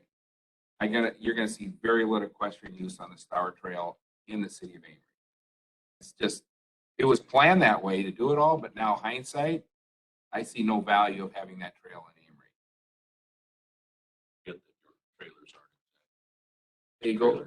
aren't. They go from here to that wall. Yeah. Forget that. It's like a semi pulling in. I mean, they're 60 feet long. Yeah. Yeah, I know. I They're was 60 thinking feet of with it. all of it. Full stock trailer. It's Yeah. not like- it's like a semi. Bumper pull, they're not bad. That's You what were just parking going in makes the it loop. tough. and you're- So would you, as the Environmental Services Committee, then suggest adding an improved parking facility for equestrian use on the Stour as a project that's not currently listed? Yes, that probably Yes, could be yeah. one. Yes. That would be, because right now, in almost every, I wrote parking on every one. Yeah. Every group needs parking. You do. We heard that at PTAG. Yeah, Yeah, and I every think- group I needs think parking. that goes beyond if it's Yeah. a truck and a horse trailer, it's the walker, it's everybody. It's everybody. Everybody's looking. Parking and then the amenities that come with it, that you end up with bathrooms and stuff. So I think So, parking should be added to this one with the equestrian for the, on anywhere. Yeah. And to be more broad, I guess. well, yeah, but parking should be everywhere. It shouldn't matter if it's equestrian, snowmobiles, Yeah. hiking, snowshoeing, skiing. Yeah. It's just parking is everybody's problem. Parking's everybody's problem. So it which seems. one or ones are we gonna? This one. So as a recommendation to the county board, you would recommend improved parking for equestrian facilities along the Stour as a project, but any of these other projects, would you also want to recommend? Well, that E2 would be in there too, then. Okay, That the Governor Knowles one too up there. okay. There again, for me, I mean, I would circle the 2 bright green ones on this page. Just as a starting point. Okay, so E3 and E2, they were both, yeah, I agree. Yes.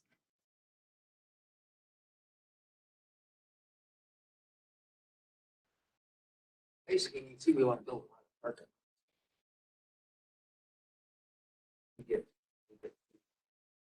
All right, was that good? The two bright green ones, everyone? Start with, then we'll see what feedback is afterwards too. But Looking at a feasibility study.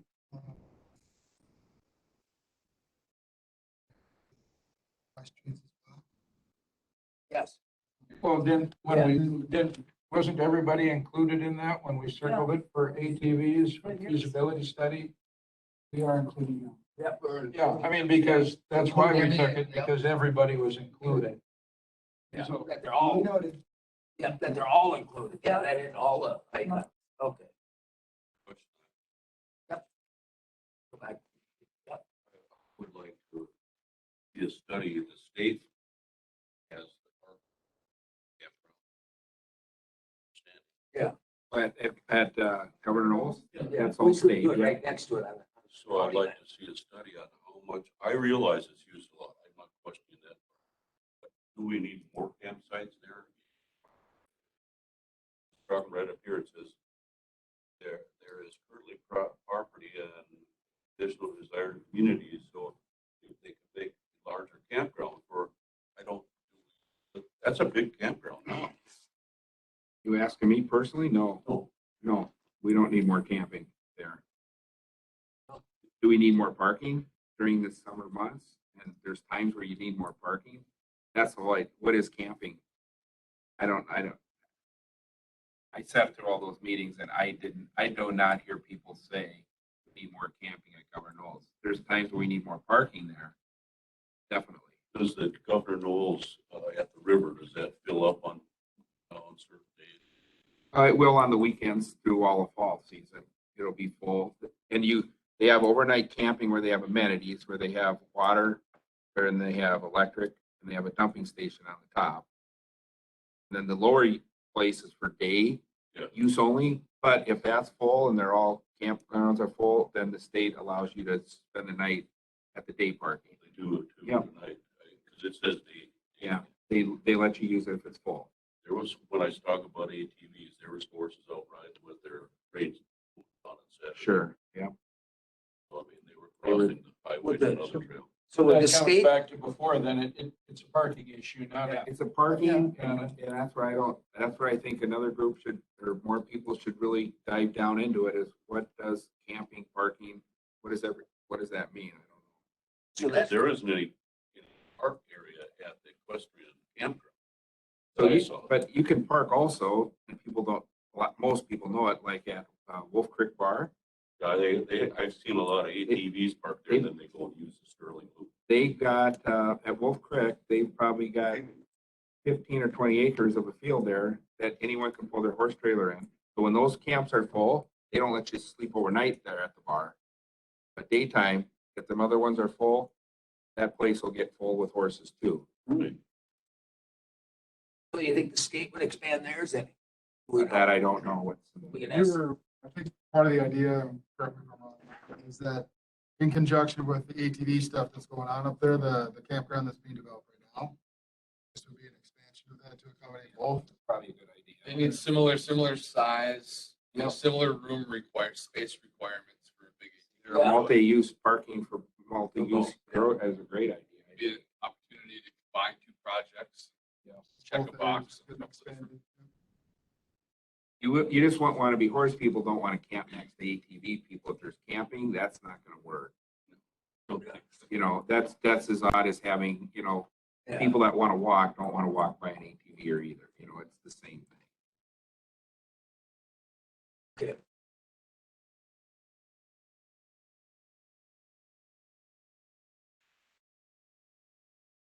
Should we move on to the biking user group?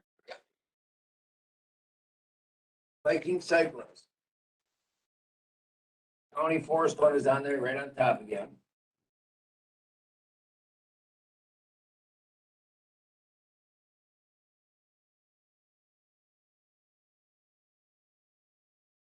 It's trailheads and stuff along the Gandy too, isn't it? On the second one, B2. Exactly. Yep. So it would be improved kind of the main gateway at the visitor center. so that it's recognizable as a starting point. And then I think improving trailhead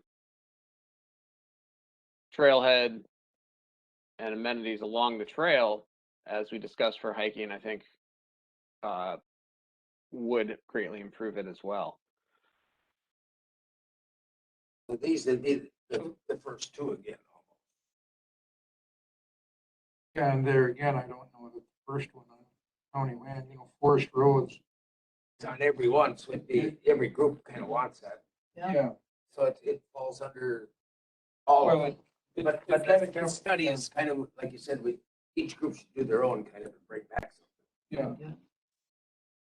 Which would make sense, And like the And after second we- one there, then that would kind of, the green one, that would kind of tie into Sharon's thought of benches and Stuff. Yeah. Yeah. and that Exactly. kind of stuff. Yep. Why is the tourism center, it's not open on holidays like 4th of July and that, I mean, that's their big. Banks aren't open either, and it's a big day. Yeah, big Yeah, day for- banks aren't open, all kinds of stuff. How many tourists are coming on that trail on holidays? A lot. Yep. And It's not, if you were a private entity, you would be open to make money, work for the government. No, Menards isn't open either. Yeah. They're not a government, I mean, the tourism center is not a government. 501c3. Same difference. Same difference because we give them money. So, Saying it is yeah, something you could ask for in the MOU when it comes to giving them money every year. yeah. their hours of operation, like on Sunday, that's a busy day for tourists to come into the area. That's the day they have the shortest hours of being open. So what you're saying is that they're open on Monday through Thursday and closed Friday, Saturday, and Closed during- Sunday when What's during people the come. busy time? I mean, Well- in reality, Yeah, they're not really closed that many days, but right. Yeah. but- yeah, Yeah, but in I reality. get it. Because it's, I mean, it's saying that the building is locked because there's restroom facilities in the building, but it's closed. That's because the the city city building. Falls owns it, doesn't it? The city does. The city owns it, so it's kind of a, The city has an MOU with the tourism The who? center. The city, tourism center? yeah. Yes, to use that space. Hours are limited, so they do lock it after the tourism council or the tourism center, information center is no longer staffing there because they have limited hours on Saturday. Sundays, yeah. What we're talking about here is building upon that, working with the city, adding some amenities like bike pumps, benches, things of that nature. And also working with the city to allow access to those restrooms. At least the short term, unless you want to build additional restrooms. Onto the building or something, because then otherwise you walk in, it's the police station, it's the city administration, all that, so that's all locked up. And then You can people, lock, it's in the vestibule, the bathrooms are, so you can lock City Hall and still have access to the restrooms. Now what they do is they lock. Yeah. it's because of that. Information center is no longer staffed. Yeah, I would be fine with the green one again, but I actually like the white one right below it on the Woodley bike trail system. But I mean, I like it as long as they go out and do the work. I mean, apparently somebody has identified 19 acres, but I think if, they go out and do the work and get the easement. That's for sale, that 19 acres is for sale right now. Right, so that's that one ranked very highly, but the issue with that was that it's all on private land that nobody currently has access to. So Right, but I that's think- why, That's where I come back to, then I think the county should, it should put that on the Woolly Bike Trail group. Go out and get that easement and then let's work together, I don't think it's the county's job to go try and get an easement on those. Well, like I It's said, it's for sale. You're not gonna get an easement if No, it's, St. Croix Falls could buy it.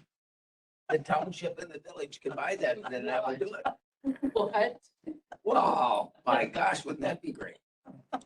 well, that's Yeah. why, even though it was highly ranked, it remains color coded in white, because it's something that Woolly Bike Club needs to I think I need to go back for to that. themselves. Yeah, okay. Well, let's see who buys the 19 acres. Yeah. Maybe Sharon will buy it. Maybe and Don't donate. laugh, I looked at it.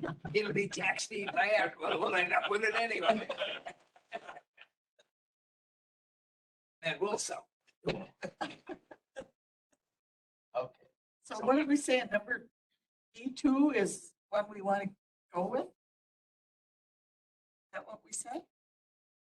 All I'm saying is send it down the line. Yeah. We're not really Yeah. going with anything. we're as of sending yet. it down the We're just- We're gonna send it. We're gonna Yeah, send we it. gotta send something around. Yeah.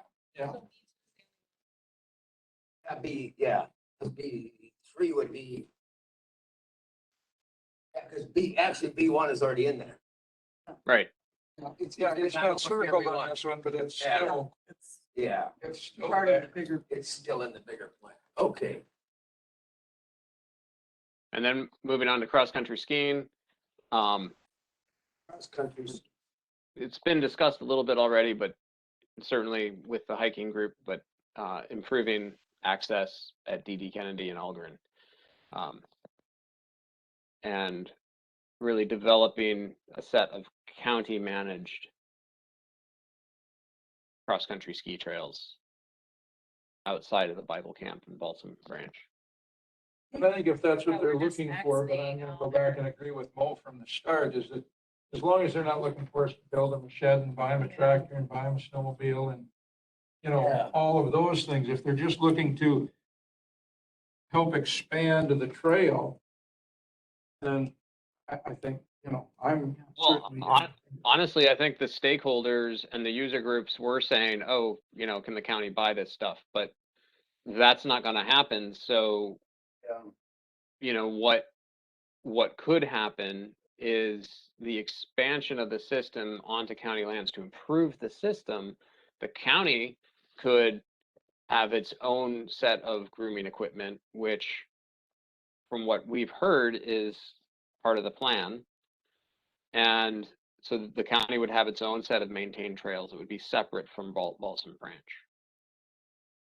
But they'd be adjacent, so it'd be a larger facility. Still be connected. And if we wanted to, if that's a connected system, we could provide the additional parking and storage lockers or whatever. Yeah. those amenities. Warming house. Yes. Yeah, Yeah. and the key there is, we already said we want Algren and DD Kennedy, we want that connection made. So that's something we talked about before. That Mhm. is complete. Yeah. The cross-country ski trail connecting DD Kennedy to Algren is complete.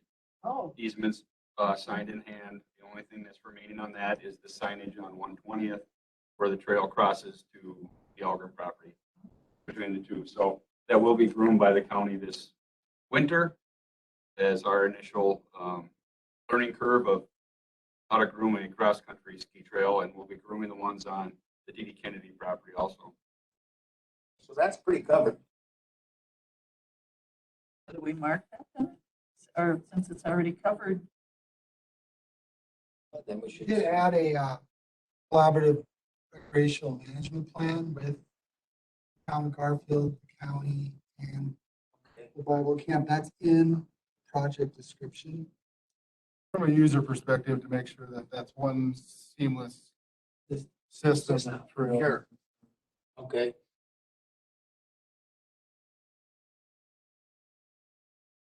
See on the map, that's cross-country Get skiing. Together on a management plan and share resources, perhaps. we Sure. can Enhance that system. Right now in the county, that's about pretty much the only really marked ones or anything. Besides Strohog has some trails. I see that aren't marked on here.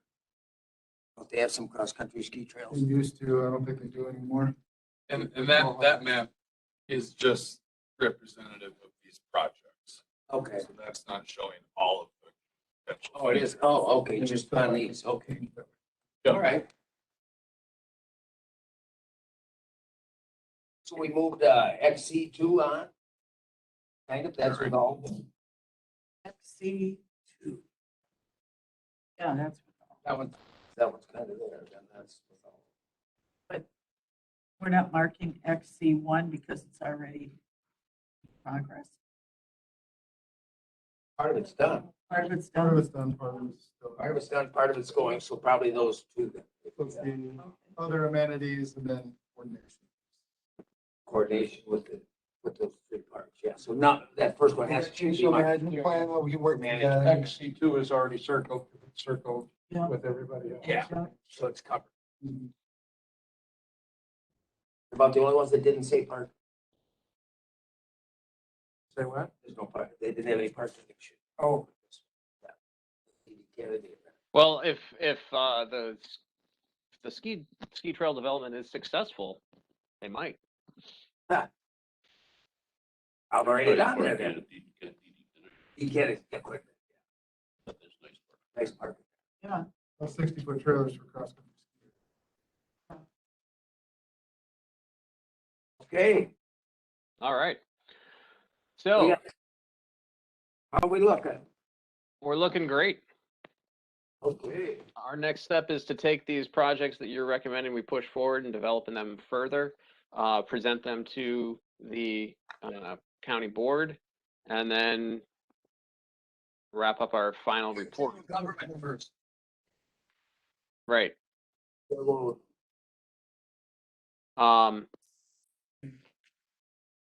So thank you. Thank you for that, all this discussion and clarification. that'll Appreciate keep it. us Appreciate it. On track with this. Right now, we're at our sixth meeting. General government's the 14th, county board is the 19th. So that'll keep us on track with what we started. Are you guys gonna recommend that there be a committee of the whole to discuss this? Is that what's coming out of this committee, I heard? I would think we would recommend this to the general government and I think we should recommend it go to the committee of the whole too, to get that, but I mean, general government can also do that because they look at it next. Well, if you guys So we recommend fall it, into both. I think we should do that then, Jay. And we have a cow on the budget too in November, which we'll have to go into. And just for the committee's knowledge, just to be aware, we calculated the remaining balance of line court funds with the resolution allotted to the trail as of September 27th. There's still $992,100. So that's dedicated. So that's what general government will kind of look at to see what some of this is, to break it down, how much to put into next year's. Right. Okay, that's what we're kind of looking forward to. And then at the committee of the whole, it might change, but I mean, we can at least have something at the October one to get it a little closer. Is it, what is it, the 10th of November we have to have it ready? 9th of November. 9th, okay. So that would still give us time to keep up with our timeline in October. At this county board meeting. It'll be on the October. I would say we better to get it on the budget, so then if We may have to- if these change a lot or something, they still have time to change it. They got Right. 3 weeks. I'll go ahead and message Lisa now and have her put a cow on. We may need it in November too, a cow on this issue again. Yes. Well, then if we can get a general one. Yeah. And say 600,000 is going to the trails, parking and all this. Okay, now we got November to drill down to where we want to be. We still have these lists here to look at. So we want a cow. But we'll have some money into the budget so that we're not sitting here amending the budget to get it out. Do we want a cow to look at the plan overall or a cow to review the recommendations from environmental?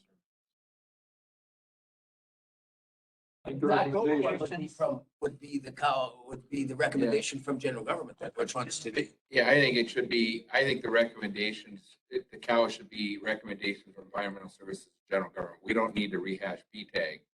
You guys just did that. Yeah, we did that. So we don't need to look at the No. whole booklet. We need to look at the Main things. The main ones. things that have been picked out. All right, I'm putting it on the general government. And then- and the county board meeting now. That'll generate what we can do with cost wise.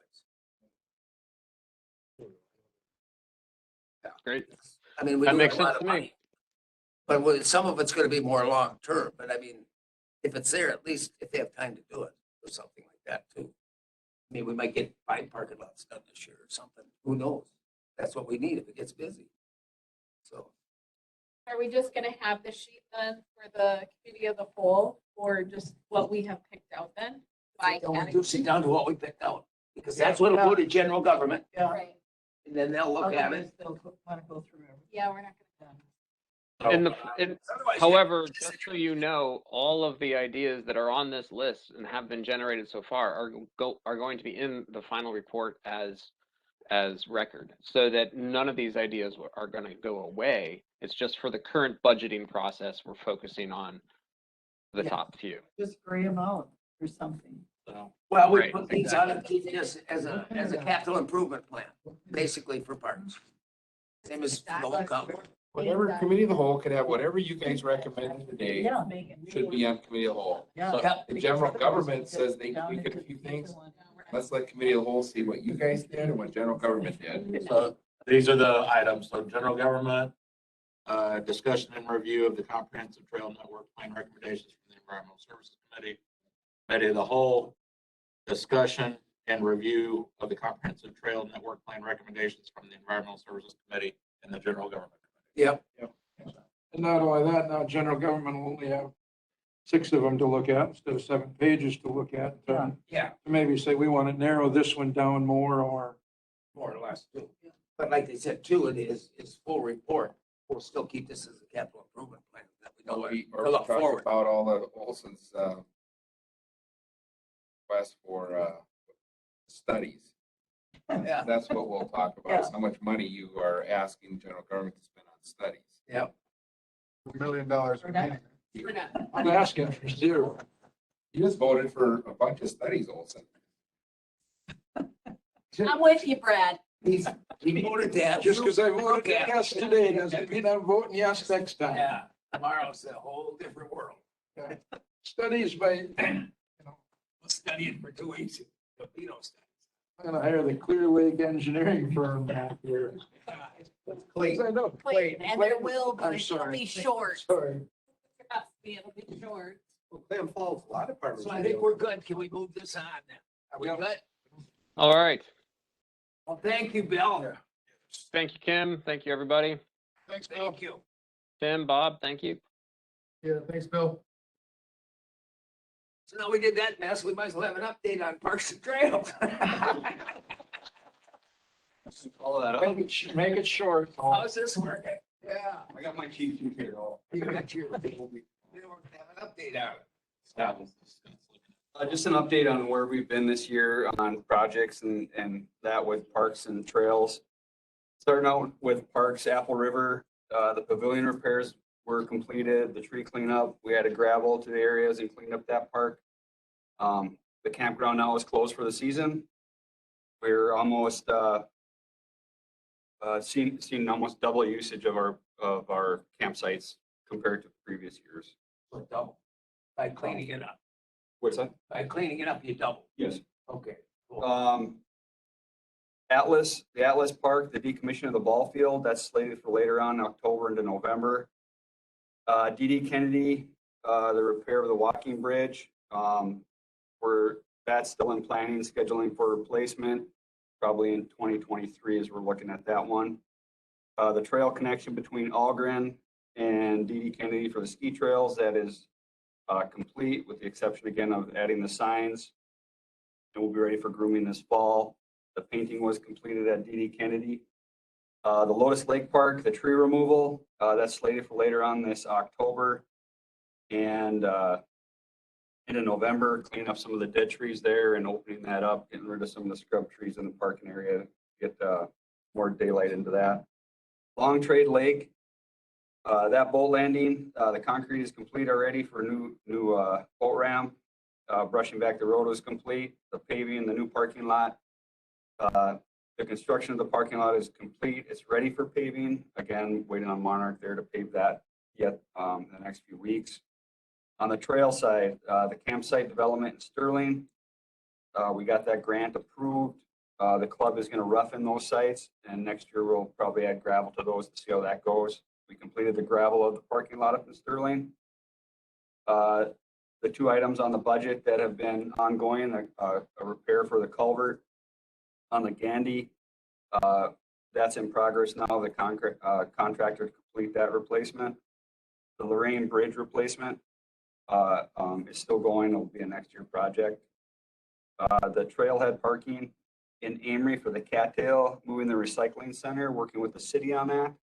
We're looking at possible locations for those to go the airport. But Mayor Isaacson's working on those ones. The grading of the Stour and the Gandy, the clubs are coming on board now to do those along with brushing. Both the Gandy and Stour have been sprayed for weeds. The washouts on the cattail, the county has completed several of these washout repairs. There's one that is going to be done by contractor in the next couple of weeks or this week. The cattail bridge deck repairs have been completed by both club and staff. Brushing back the Stour is ongoing. We installed hitching posts on the Stour before the horses went on board. Also included step ups. The Summers Lake Trailhead is in planning. That one there with PTAG's approval in October here, we're going to bring the representative from the Equestrian group up there to see whether that's even viable for equestrians to ride on if they want to. And if so, then we'll move forward with planning on the parking area and what's needed there and if they're going to use that facility. The Lorraine ATV Trail wetland delineation is currently in progress. Starting on that, the Cattail parking lot paving is complete and striped, and they're utilizing those new parking slots already. Opening of the forest roads to ATVs. The signage and gates are on order, and those will be being in place by Mark here coming up this fall here. We'll start getting all the signage up for those. We did, as again Friday, the horsey equestrians went on the Stour. We had no incidences. We had more of a presence down there. Had staff out there Friday, Saturday, Sunday, just to mitigate to see how much horse apples would be on the trail or not.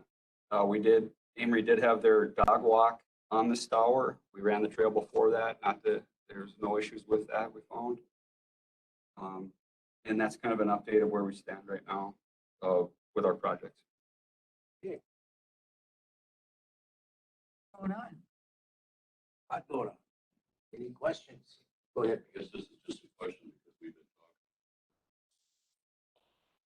But Amory, where the cycling bins were, you were going to move them, I know.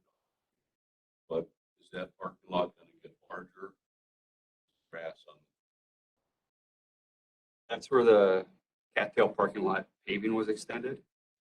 With removing the cycling, now we'll get twice the capacity there because right now the recycling bins are on the Cattail parking lot trailhead. So we'll move those out of there. Goes back to the size of the horse trailer. So on the road there, the horse trucks and trailers are parked there because more places. Just be a bigger trailer, pretty big trailer. Right. And the extension of that parking lot allowed us to have a drive-in, drive-out parking stalls for the ATV usage. So they can, and I believe it was, we marked the trail at it's 115 feet wide. So we split that and there's 60-foot parking lots in the middle of it. So they drive in, load, unload, and drive back. And as we were there striping it out, we measured several of the vehicles that were there with trailers to accomplish that. And then where the recycling bins are more of the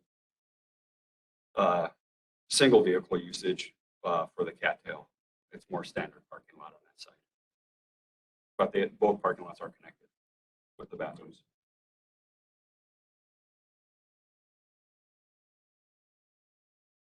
Questions?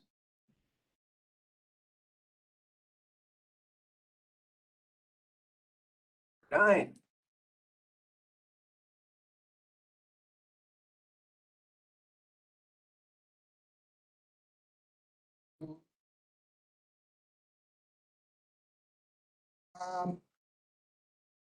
Yes, Bob?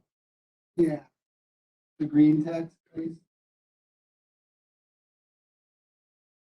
Since Jason's on vacation, I can facilitate some more input about this particular proposal.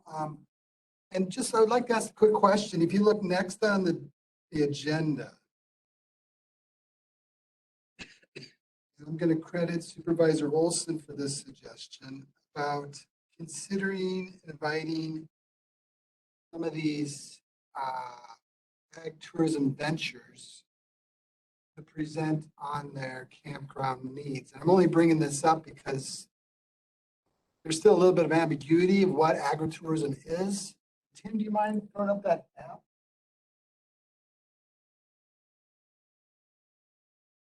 You recall Mayor Isaacson had come a month or so ago. He asked Brad to create this map. 31 of them on there. Map is there. Open the folder. Yeah, 24 Okay. sites there. How many is on that one? 24. Okay, so then the, They're all they're at different. 31 now. Yeah. They're at 31. Is what he said at there. I went to the presentation when the governor came. Oh, did you? Sure. He just wanted to meet the governor. No, I I'm didn't having with all the big. get a picture with Yeah. everybody else did. I just kind of 2 nights from the background. Some of these vendors we know, we probably have, They'd come and visited or whatnot. I'm curious, would it be of value to consider randomly selecting some of these folks and inviting? see if any of them will come. I think we should ask them all and see which ones even show up. I think, and I We're gonna brought find it out up if to they have Bob room. only because if I want to start a campground, I have to come and stand in front and there again, I'm not saying invite now all 31 or whatever, saying that they all have to come, but yes, when the mayor was here and maybe I just misunderstood it wrong, but they're talking about a tour, a campground. Personally, I would like to know what it is, because I mean, if it's a tour, You can't. I don't need a campground to give, Mr. O'Connell a tour of my farm today. And so what is it? Is it, I don't care what they do, but to me, a campground is, when I drive through Clam Falls, they're sitting out on their outside in their chairs, lounge chair, yes. Whatever, or is there, is there work involved in there when they're there? Is it, is it, here's a hole, go hoe weeds? I think that What part is in my mind educational, what part becomes is what, a yeah. different, I mean, there again, I don't care what they do, but is it just a tour and then why is there a campground needed? And I'm not sure, Bob, if you got my voicemail a couple days ago or not, but aren't 2 of them located in the city of Amory? At least the circles are, which. Maybe excluded because they're under city. Right, but that was my, I mean, we don't have anything to do with those 2, whoever they were, right? How many are in Garfield? Have their own zoning? Why we can't be lucky to have a bunch of them, any in St. Clair Falls for you? They are. They haven't talked to anybody. So then- There might be some in Garfield too, isn't Rather, I mean, we could dive into the provisions. And I took the liberty of just writing them out because I think there's still some ambiguities. We still need to learn more from their needs, their campground. Why do you need a campground? And, we're there? still, Every spot, these yeah. provisions that we've created, do they meet the needs of what Mayor Isaacson had asked? I don't know. How many have room? If you got 2 acres, you got room. I mean, if it's all planted full, you have room to park. And then let's say, because I got an email that you had sent or something that Look at it, with it. state statute, whatever, defined a farm as Yeah. 35 acres. Yeah. What are we defining as a farm? Is it, is it To 3 redefine it. acres? Is it 10 acres? Is it 35 acres? I think that's this H4 and we can bring up. We're not defining a farm as 3 acres. What we're defining as the minimum acreage. Otherwise, a farm is defined as 35 in state statute, is what I'm saying, is why I sent that to Jason. So what we're saying so far, you need at least 3 acres of tillable maps. We have to Operate a redefine temporary We have to campground. redefine hobby farm or something so that they can even do it. Because Well, it can't be hobby farm because it says you make your living off of this.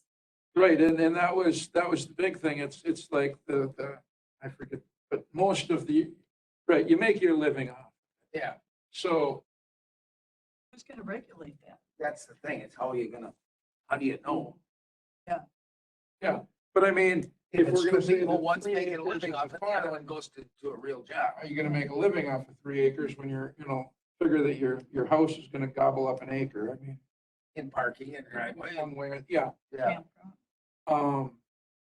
So does it make sense to continue on with this until we learn more from the actual cells? I guess that's the question. What did they say when you went to that meeting? Because since the governor was there, is this something that they're pushing statewide? No, It's the governor just- just wants it as you to come day trips and stuff, I think. They didn't say anything about it. And I couldn't get them to ask any questions. I learned something from that event, even though I didn't go, but from Vince and. Vince was there. Yeah, Chris Nelson was there. I was there. Who else? this age here. Uh, An annual permit. I don't think some of them realize they need that health and stuff. I don't think they realize that Hobbs is gonna check them too and stuff, the health department. Well, it's in there. I know it's in there, but they don't understand. They think you're just gonna drive in and it's no big deal. Well, they'll need to get that temporary campground permit. Remember how much it was? It was 140. Yeah, I mean, all these cost of money and they're gonna charge people to stay, so. And then the zoning office require a permit too. Yeah. So that kind of leads back to age here. Again, hearing from Vince's experience at that Amory event, when they hosted the governor. Just 3 weekends a year. Allowing a temporary campground for 3 weekends a year. Doesn't really support.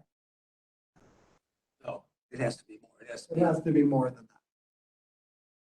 Then, So that would have to come out, basically. Or you would actually extend more weekends. Not even put a number. I mean, why try to regulate something that they would have to go out every 2 weeks and check? Or if you think about the business themselves, how are they gonna cash flow if they're only allowed to do it 3 Yeah. weekends? Yeah, they can't really pay for Why the would permits and why they'll do would it they anyway. take on that venture? And they'll do it anyway. Yeah. I mean, the horse guys do, we know that, correct? They do it anyway. You know, I mean, he didn't lie about it. He says they just pull a trailer in and go. Yeah. That's what Yeah. those people will do anyway. What do you think? I mean, do you think we should educate ourselves a little bit more on what these ventures are? We should find out what they really want. And we start continuing our work Yeah, on the there again, provisions. it's very hard to say, here's the regulations without knowing what it is that they want. I mean, Yeah, if I bring it back to our last discussion, it's like saying, hey, horses, you're going to Summers Lake. yeah, that's it. Here you go. Well, if they don't want to go to Summers Lake, maybe, I don't know, let's say just 4 or 5, whatever were invited in. And it was like, well, you've got to have this permit and this permit and this permit. It's like, oh, yeah, well, I'm out. I didn't realize that when I, signed my name and said I'll be one of the 24 or 31. Could be day only trips or some of these, because my one question was, is it gonna turn into a migrant labor camp? And there's what I mean? here's my concern is this It's the way gonna to turn into get something like labor that. in? Housing for farm labor. How is it housing for farm labor This is to get around, in a campground? Yeah. That's And- exactly what I said, and I was told to be quiet. So There it is. If it's a tour, It's hard to believe I did a that. tour doesn't need, overnight stays. Right, but some of these provisions we're working on could apply, like these 2 nights, you could just say weekends, something of that nature, so you're not, you're limiting the amount of stays and keeping them on Fridays and Saturdays makes sense. Whether or not they're actually doing labor or just experiencing the farm atmosphere. They should be there during the week. Not the weekend. I think we're all in agreement that we think that the educational part is. camping and Yep. the Oh, yeah, extended no. stay. No, I'm not against it. I just need to know more of what is it going to be? Yeah. I mean, am I coming to Bob's farm for a tour of his? Is it 3 acres or is it whatever? Yeah, 300 acres of vegetables, crops, whatever it could be, because it doesn't have to be a hobby farmer. It could be the biggest dairy farm and the biggest crop farm in Polk County that could do it. Yep. But what am I coming for? And I'll say, what are the expectations of me when I show up? And the expectations as in the campgrounds, 0. I pay to stay in. You know, I paid to stay. And I want to go out and I want to watch how you do this, whatever this is, you know. And then again, if you want to run the whole, I don't care, but is that part of it? And is it the primary function just education? Or is it the experience economy of actually, Doing the work. right? Yeah. I think You we don't need to know. understand that more. Maybe some spokespeople. Well, but they said it's almost all, crop farms, not animal. I think there's one dairy. You don't want dairy, Is it? or maybe 2. One is around there. But they have honey and they have. You're right, but I mean, it could They have, be, you're right. but then, here, Crystal ball. yeah, crystal ball. Go ahead. I think they have to call all these folks and invite them, but I think if they put a presentation together, you know, maybe of what they're looking. Should be none of our business. No, What does it say on number 7? I It guess has to you be know. your income. I think it's Yeah, just the farm should. farm shall be the owner, operator, primary source of income. And that's when we got talking about the Schedule F. I mean, that's, Yeah, but that was Mayor Isaacson's big push Yeah. when he was here. I mean, that Number was, 6 covers it. no, I agree because it's Right into, we shouldn't have to. it's not necessarily ours, but then I think you can have, then it is much more imperative that we define what a farm is because is a farm 2 acres? I understand that, that's easy to find that, but income is not any of our business. Just No, right, yeah, I agree, but then we have to define what a farm is better than 3 acres. In the 35 acres. Income doesn't really No, Just as a No. percentage. no, have. This is right here is what it is. That's out of 381, which is started the plumbing. This is how they do it. You have ag that. No, that's the one out of 91. You went back to 91. we have 5 definitions.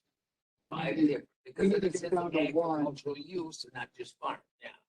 We have 5 definitions and we need to get down to 1. And that's gonna have to be some type of combination of all of these. Then I think someone suggested maybe rather than, requiring a Schedule F, maybe we can talk about minimum tillable acreage. Perhaps they have to run 35 acres of ground. and I That's think, part of I the think that's definition. where we have to come down to is and that's, I think that's how we define the farm is whatever the minimum is for tillable acres. Is that 1 or is it 35? I don't know. Is there a deal? How many You know, trailers but can be it- on an acre too? Is there? How many what? How many trailers Yeah. can be on? So if you got 1 acre, you can't have the 3 trailers. I don't think. Right. 3 acre, 1 per 3 acres? That's what rules have that defined. Campground rules. Minimum of 3 acres and you can have 3 campers. Campground. Well, each or permitted campgrounds, everybody doesn't have an acre. No, No. They've got, but then it's it's called different too. If it's just overnight or a trailer staying, then as soon as you turn into campgrounds, all the permits are different. So, They have a density standard for how many per acre yeah. per year, per site, So- you have Other sites. in a campground. Is- I have no idea. But how many like overnight campgrounds? Where I can pull my camper in and spend I mean, is it a lot? I don't need to know the exact number. I mean, is it a lot? Is it just a handful? Is it? You know, Park is, Park, Apple River, And are we talking There's one in Lewis. 8 to 10? There's one of Lewis, those. yeah. Some other- Oh, yeah, the Sundown in Lewis. You got the Sundown, you got a few along the Apple River, there's more than one. I think. Browtine, back in there, kind of campground. that's the end. Yeah, The end. One in Turtle Lake. there's a lot of campgrounds. You can camp in Clear Lake in downtown. Not In downtown. the park, You can downtown Clear Lake. camp you in the can park right Walmart there. parking lot. No, you can't.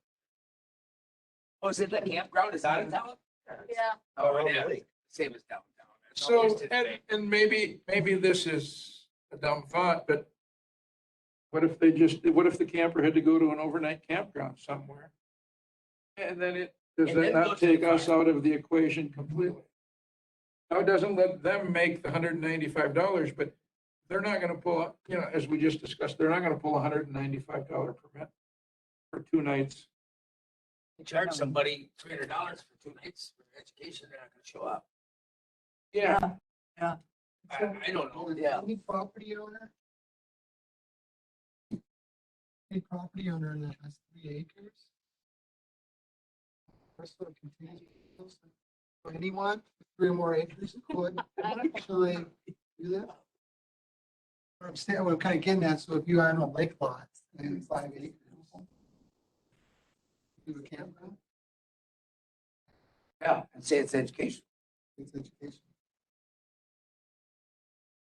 I think we're opening a can of worms. I mean, it's, well, I mean. what's to stop somebody, like I just said, my son pulls his 5th wheel home from California in the summertime and parks at my driveway.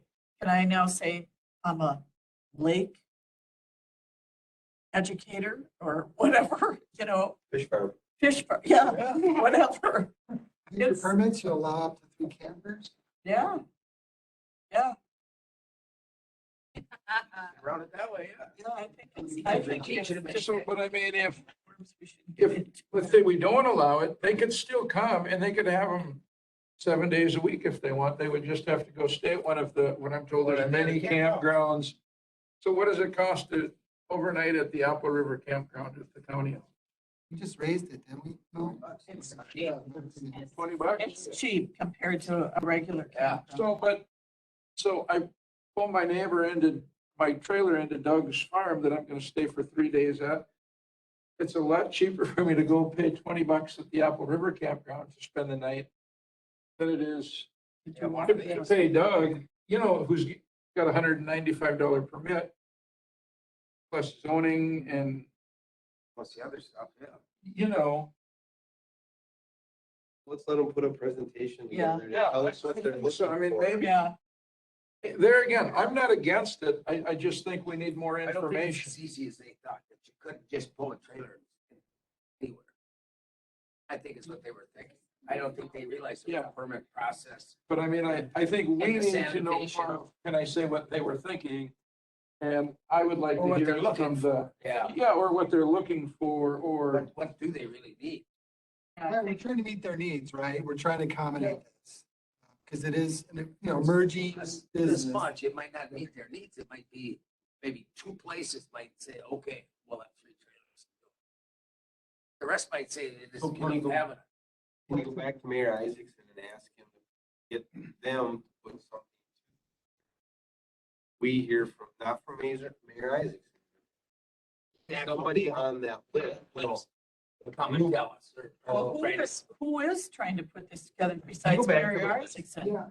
Is it farmers, actual farmers that are, Well, you were there, Kim. Did they present on agritourism at all? I'm wondering if they could just Tourism repurpose. is just to get people to come in. Mostly it's a day trip. Most people aren't gonna stay. 99%. This is something, I think one person asked a camp because they probably got caught leaving their trailer there, like the horse guys do. They left it there too long and got caught. Now what do I do? Now I got caught. What do I do? Without saying his name, I got caught. Now what do I do? I better see if we can get around it. Because otherwise, they're just gonna say, no, no, that's my brother, that's my sister. Just go in for the weekend. Because I mean, like, who made up the term That's agritourism? what I'm wondering. I mean, where did That's it from the come from? state. That's the state's deal. They have people come and tour the farms. It's a byproduct of, it's been going on for like 10, 15 years. It's a product of tourism, the tourist economy. It's a part of the experience economy. So, and it's, I'm gonna. It came from where? the Extension. boomer- No. Let's get her up here. Let's get her up here. Let's get her up here. I mean, what's the criteria for these people to be on this agritourism list, map, whatever you call it? I mean, what, did they have to have something in order for them to be considered? This agritourism? You have to have a Facebook account. You have to be on Facebook. Say you're on it. Boom, boom, boom. Now you're on it. You know, we provide services, all kinds of services. One of them's mapping. So the mayor and Colleen coordinated with Brad. Create this map. Criteria for being on this map. No. They just gave you a list of people and you mapped them on the map. Where they, their address. But they're farmers. From what I can tell from the Well, list, it's specialty. It's not your traditional Farm. corn, soybeans, processing beans, dairy crops. It's specialty. So that could be honey, that could be beef, Syrup, it it could be, whatever it is. it could be anything. Yeah. Yeah. They must be the ones that sign. Oh, I know there was corn in the field this year. That's all I'm going. oh, yeah. I'm guessing Amy put together some sort of formal presentation, right? When they hosted the governor or? Well, they just kind of talk about people coming to these and Was it just the mayor talking or were there The mayor. producers there too? I would, I the other still gal think that that. presented just, it was all about her being volunteered to be the head of all this. There's a champion, there's someone, there's a contact person. Yeah, that's a Amy gal, Rear, the guy. the gal. Yeah. We should maybe get a hold of her. But I think- Amy knows her. I would- Amy Middleton was there with us. So Amy would know that. I would like to see the, just county staff, if there's, because there's 25, 24, 25 here. Yeah. Just randomly pick 4 or 5 and call them and ask them and see if they're willing to come. I mean, that way, no one is saying, you come. No one Yeah. gets to pick, I'll say. We don't get to pick and say, let's pick, 1, 12, and 17 and have them come. And nobody gets to pick. It's just throw the numbers in a hat. Well, were all of them looking for the camping part? I guess don't maybe know. that's No, we don't not, know. I think that's what we need to get from Mayor Isaacson. Who was the ones looking for the camping? Let him identify the champion that wants to come present for this. Yeah. this- Because we need more I don't think information. all of them want camping. Because if they don't want camping, really, it's back off the list.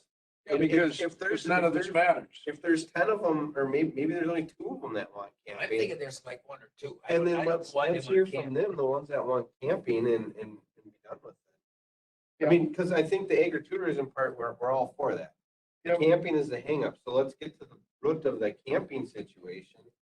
And, I It'd be mean, like going to Ponderosa and camp. Yes, yes. And you've already seen it. It takes the 4 hours. You've seen everything. Now I camped there. Yeah. Why? I want to go somewhere. But it's a day trip thing. why do you hear the roosters crowing in the morning, Kim? No, for you, it'd be turkeys. Thanks. But they're always talking. Yeah. Okay, let's do that. You want to brush. I like it. Don't even have to cook this one. It's wired. I mean, I Health just see department, though, because it's I think we got, laziness not going on. inspected. I just think we gotta keep it from turning into a migrant situation. Yeah, that's Yeah. good. That's- So, yeah, we're It's a we're gonna let can- Mayor Isaacson pick who he wants to come because we want somebody who wants to camp. Who wants it? Yeah, Tell or them, how I mean, many? we want to know who's championing this? How many want camping? Yeah, how many want I think camping? there's 31 now. What are they gonna do? Is it just tours? Are they gonna get their hands dirty? What's the point of all this? That's like. Following up on Sharon, because at 2 camping nights, you got 3 days. Yeah. Yeah. You're gonna spend 3 days. Yeah. Yeah. Like Yeah, somebody you could died cover the out. largest, I don't know who's got the largest farm in Polk County, but in 3 days, you can walk it all.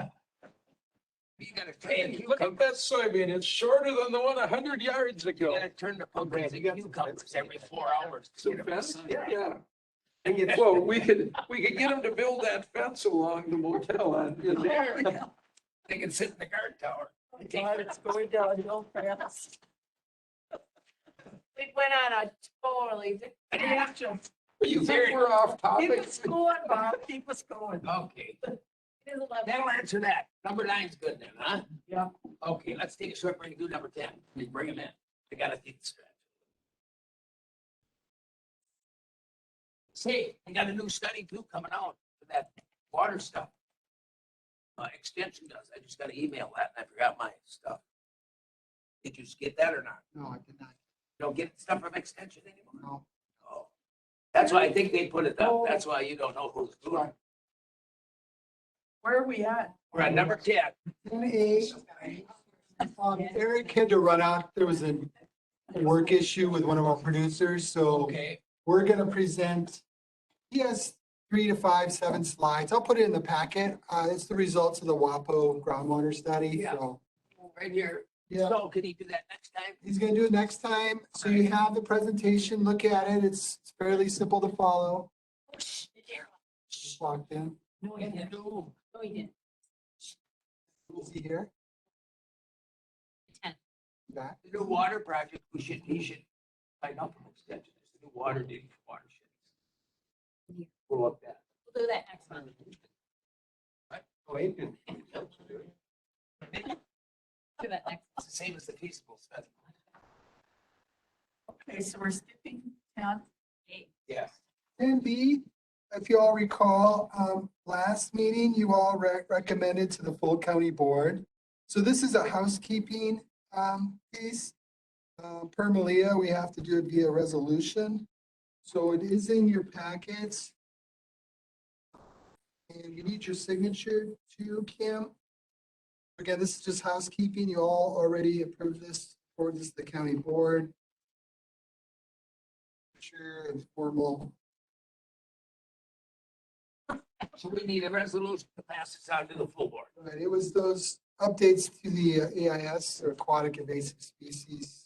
Strategic Resolution 5021. Survey. Doing sign it. They do it? I can't read the 3 names over here, so I don't know if it's been done. Oh, my God.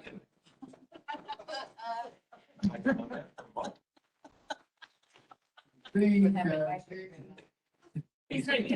I think that leads to an automatic go sign, does it not? If you can't read the names? Plausible deniability. The rules board.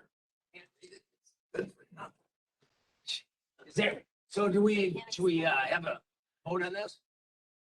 Please, yeah, we might. We're gonna make, What is the resolution number? 5021. I make a motion to pass resolution 5021 on to the county board. I'll second it. As under, It's in the agenda. consent agenda. Argue about it there. All those in favor? Say aye. Opposed? All sign it. New deadline, noon deadline. Do that right. That's that matters. All right. Mark is here though. What's your deadline? What's that? 1201. This will be very brief. Okay.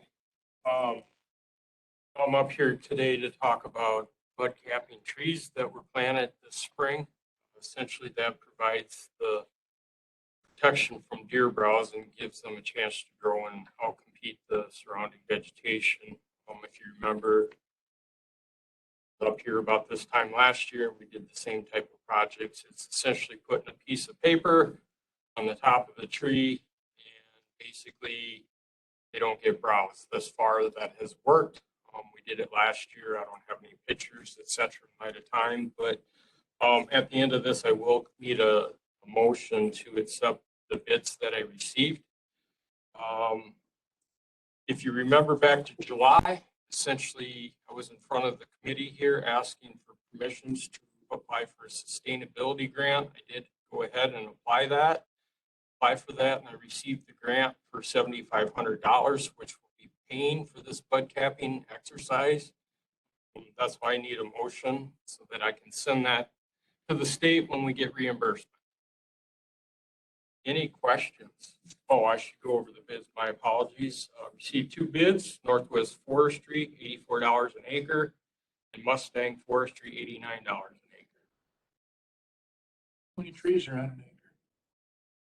Basically, we planted 800 trees per acre. So Recommending- if you do the math, you're looking at about 8 cents per piece of paper. For the staples, piece of paper, and the labor. So, you recommended which bid? I recommend Northwoods Forestry at $84 an acre. The other bid was Mustang Forestry at $89 an acre. You need a motion for that? I'll make a motion to approve Northwoods Forestry for $84 an acre for bud cap. Second, please, Thank you. Say aye. Opposed? Covered. Thank you. First 2 hours of meeting. Yeah. Ripping through that. No controversy. Yes. Properties.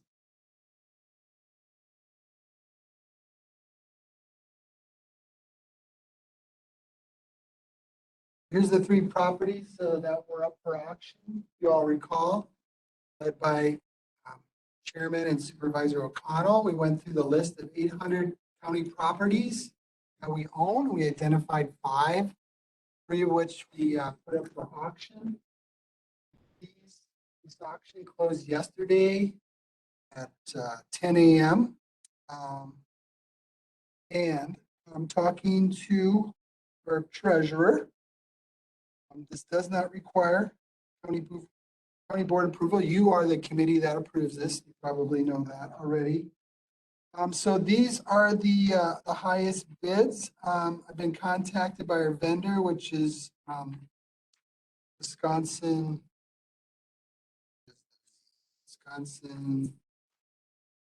Auction Surplus. Yeah, Wisconsin Surplus, yeah. It says on our paper, Bob, it says, the 6th, that is today, isn't it? This is today, so that is an error.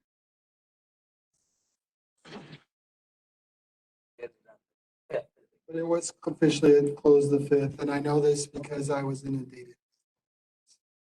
from prospective bidders. We'll start off with the town of Black Brook. This is a landlocked property adjacent to the Sawmill Trail. This was a tax deed foreclosure from 1939. Talking to Amanda, the back taxes on this should be less than she's going to look into that. It's nominal. It's zoned RH5. It's landlocked. I will tell you, we contacted, not only did we do a class 3 notice, but we also advertised it by directly mailing all the adjacent landowners. Winning bid is an adjacent landowner. I think that's the low ground, and the bid was for $3,550. That was the, What was that, 3350? $3,550. 3.31 acres. Next one. this one we tell them to get rid of. It's landlocked, it's low ground, adjacent to no rail bed. An adjacent neighbor was the highest bidder. So you can either approve or deny these, and I'll put them back up to auction. That's what I'm looking Do all for. 3, maybe we can do all 3 at once.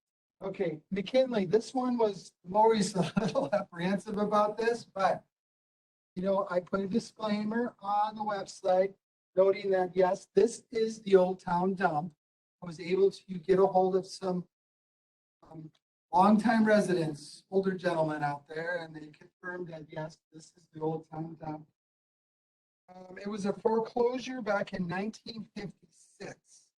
Again, the back taxes are going to be very nominal. So Those are paid through the proceeds, as you know. In the notice for auction, I highlighted the fact it was a former town dump. It's zoned N1, so you can't build on it without a rezone. And strongly recommend if they were to rezone, put in a well, that they get a phase 1 environmental assessment. So I made that clear in both the listing and these neighbors that were competing with each other to purchase it. Winning bid for that, 10.13 acres, 38,000. 38,000. It was stuck at 2,100 for up until last week, and then boom.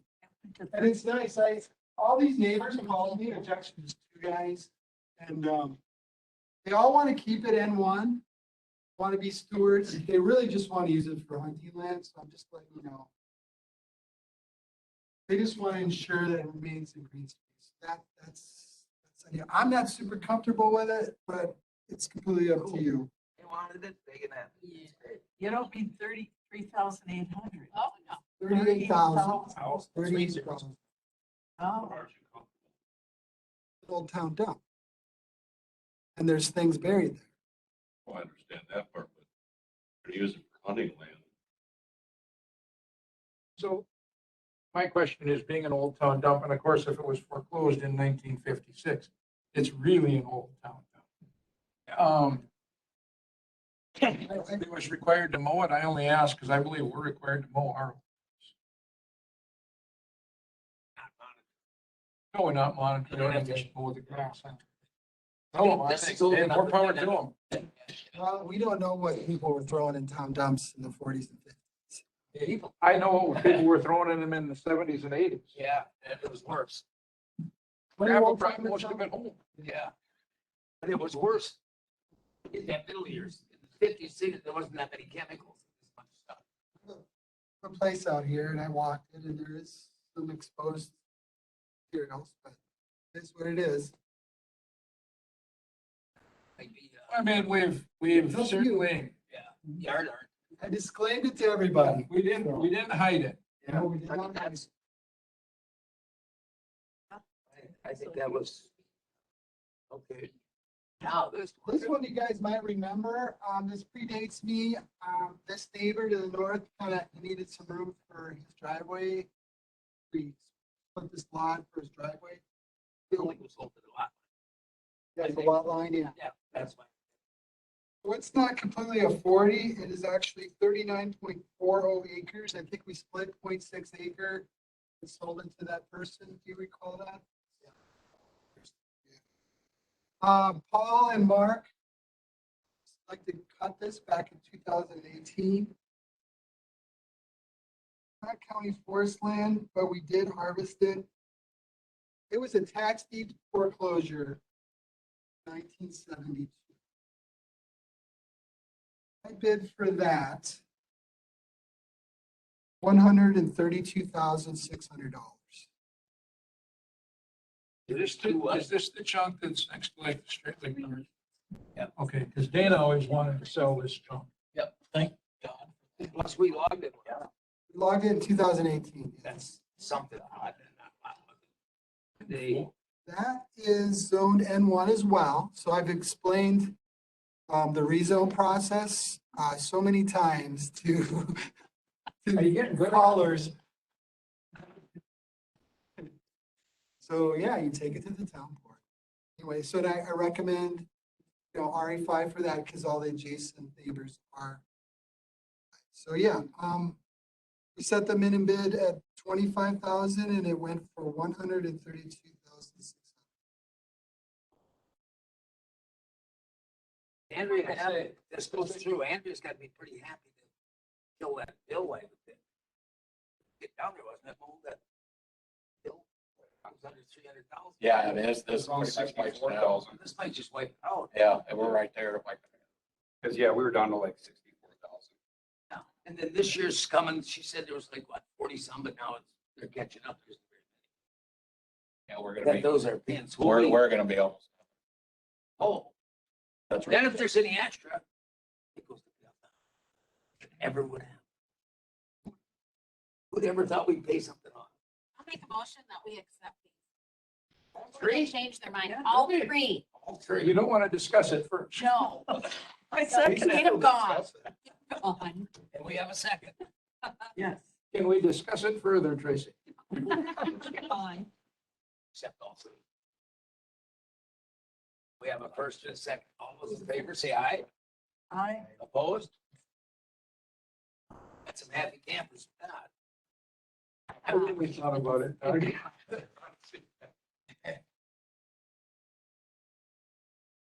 Just because they wouldn't let me discuss it. Please discuss it.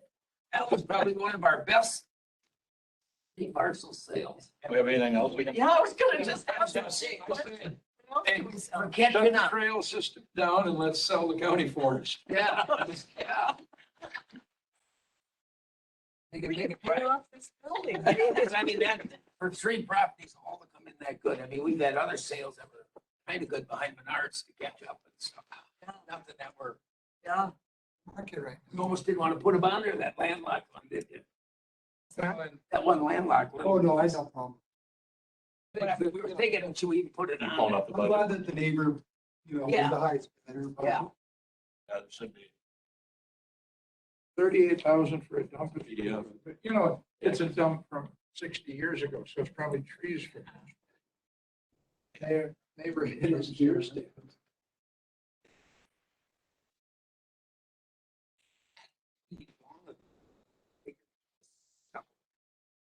Oh, not the one they throw away today. It's unbelievable.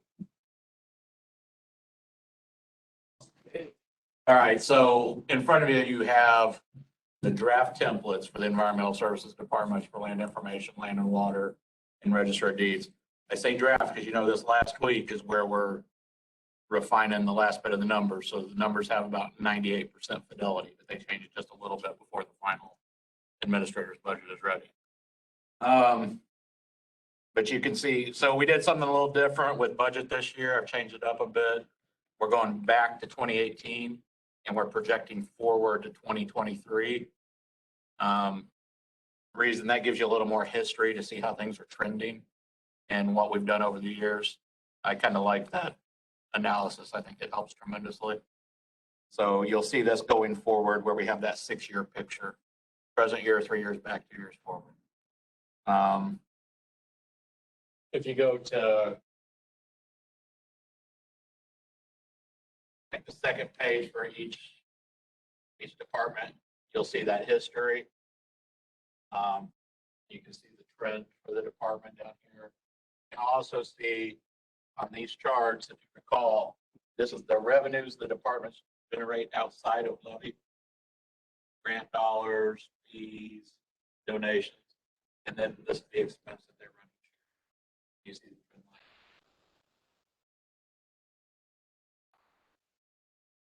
You see that we don't have any change in staffing numbers in this division this year. Last year, we had some changes in staffing. We're not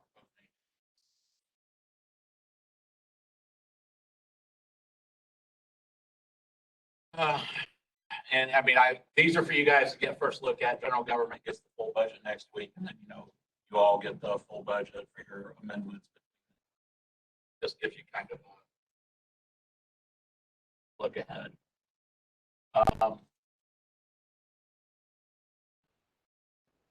You know, the increases were very nominal. That's going to be tied to employee costs. Well, for direction, did any of these get what? Reduced? Register of deeds actually came down. Any of these? Did you give a recommendation to try to save 10%?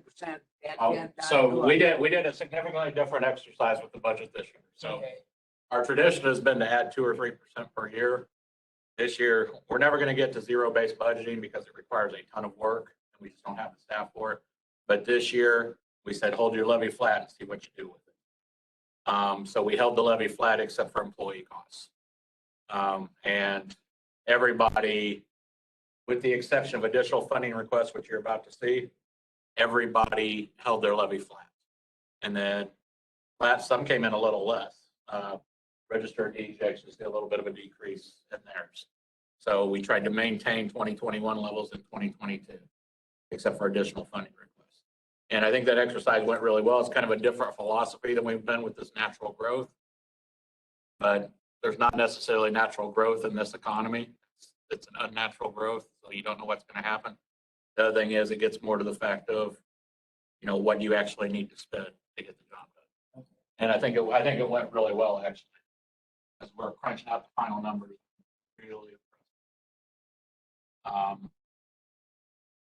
So you look through those three. These are the big ones to know about. So when you get,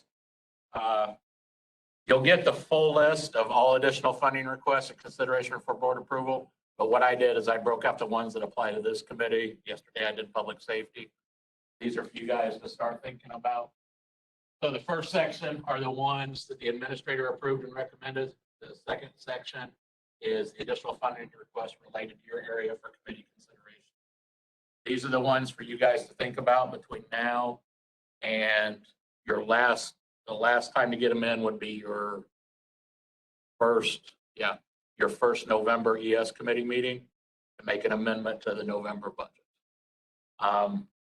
So in regards to what the administrator has recommended and approved, parks and trails, replace wooden docks with aluminum docks. This is a recurring program that Mo and Rod are undertaking to change out the wooden docks. Replace the Magner Lake concrete boat ramp. It's a one-time cost. The boat ramp's in very bad shape. Replace metal trash cans with concrete trash cans. Again, this is recurring. How many cans can you do per year for that 7,000? Remember? So many cans per year, so it's going to be recurring for a few years. Recurring to get caught out. Yeah. Replace single large equipment trailer with 2 small trailers. Since we have 2 parks guys that need to go in opposite directions, it's more efficient. So they're going to sell the big trailer, and then the additional cost is to buy the 2 small trailers, but it makes it more. To purchase the 11-foot grader for grading the county trails, which we mentioned earlier about the county taking on some of the grading. Purchase high efficiency generator for welder for repairs in parks and docks and that kind of thing. And replace the lawnmower for parks, the trade-in, and that's the additional cost on top of it. But with us taking on more with the parks, we need to buy equipment for the parks. And with us having 2 guys full-time and now seasonal. Pretty much had nothing.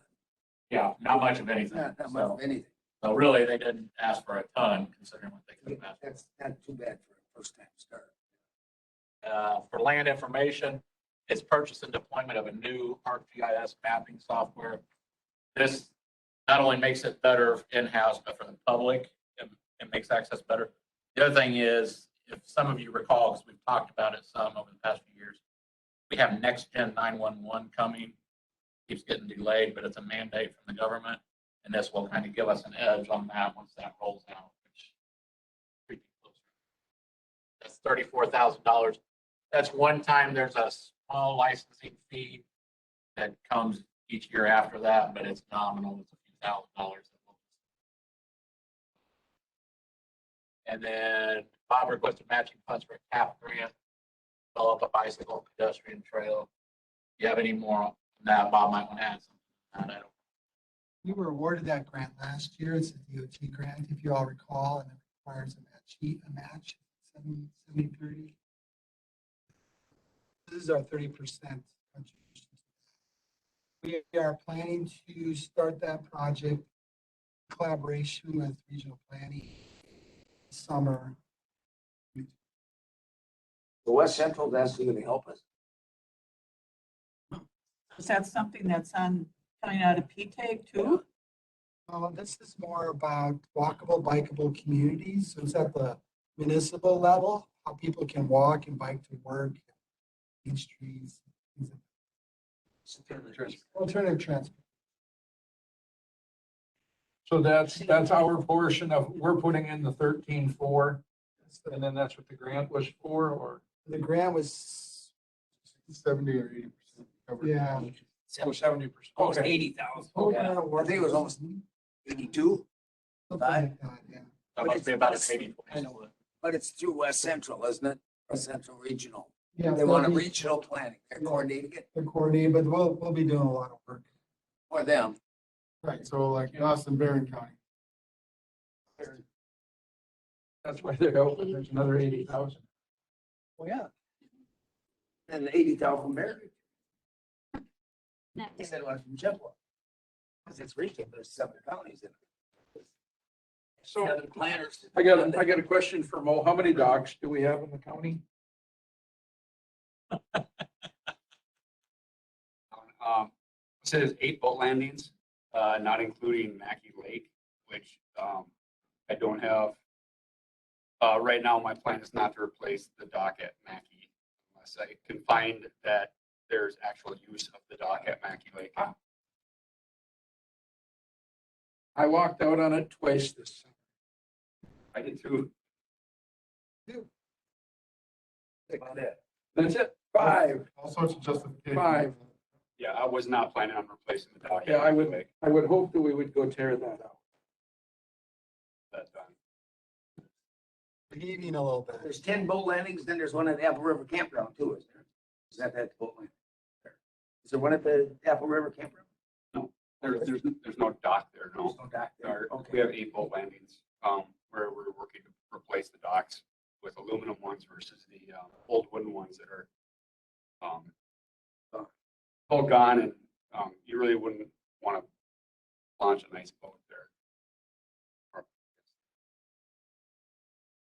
I think that'd be a good spot. For forestry, funding for removal of competing vegetation, planning to 2017 and 2019. That's a one-time. And if we just got those agritourism people and bought a camping license and just let them go to town. Well, weeds, yeah. Okay. Save money. So that's one time. Wild cucumbers. Income while we were doing it. The wild cucumbers, they come out and pick them out of the ditch. And then the other one for forestry, as you recall, last year, we added one time a $3,000 line item for forest road maintenance and improvement to see what was done with it. It was good product, so the administrators recommended putting in $3,000 recurring going forward for maintaining that. And remember, so if it's recurring, that means that we're going to see it every year and it becomes part of the levy allocation. If it's one time, then if we can pay for it this year out of levy, we will. If not, it'll be fund balance, but it doesn't it's one time. The total approvals from the administrator for environmental services, parks and trails is $137,500. For your consideration, these down here. And when we go over ARPA in a minute, you're going to notice that one of them flows into ARPA too. That's something to think about, is when we look at these additional funding requests and ARPA ideas. You can pay for them with ARPA money, or you can pay for them with fund balance or levy. Some of them are interchangeable. For instance, the addition of playground equipment at D.D. Kennedy Park, and it's the replacement at Lotus Lake. It got cut off, I apologize. $60,000. Do that. That's put forward for your consideration. That's also on the ARPA that we're going to go over. Pave the gravel parking lot at D.D. Kennedy Park, $18,000. That's a one-time cost. And then funding for conservation and groundwater protection programming. That is something Bob would like to do to build into his budget each year to start that groundwater protection programming system. Right, one watershed at a time. As you all know, Land and Water has their 10-year plan, and we tackled the top 2 watersheds. We're just going to go down the list. So this is Occurring till they're all. till they're all done. Okay, so that, I always thought that was already in the budget because we were tackling one. It hasn't been in the budget before for going from 1 to 2 to 3 to. No. It's been like an item, okay, let's do it, and then this would be like seed money to start doing on a regular basis. Okay. So there's a DAT camp grant as well that we'll apply for. If we get that, then we can do 2 a year. Next to do, But we're back to that again. I mean, extension's got a new deal coming out for it too. Big. And they do the outreach with the results, so This is a new one. I just got it yesterday. that was something that Eric was gonna present, and he'll do it next week. Yeah.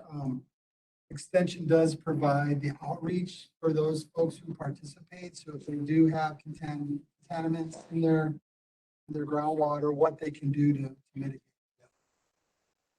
That's how we partner with Extension. They have a new program. Yeah, they just read it last night.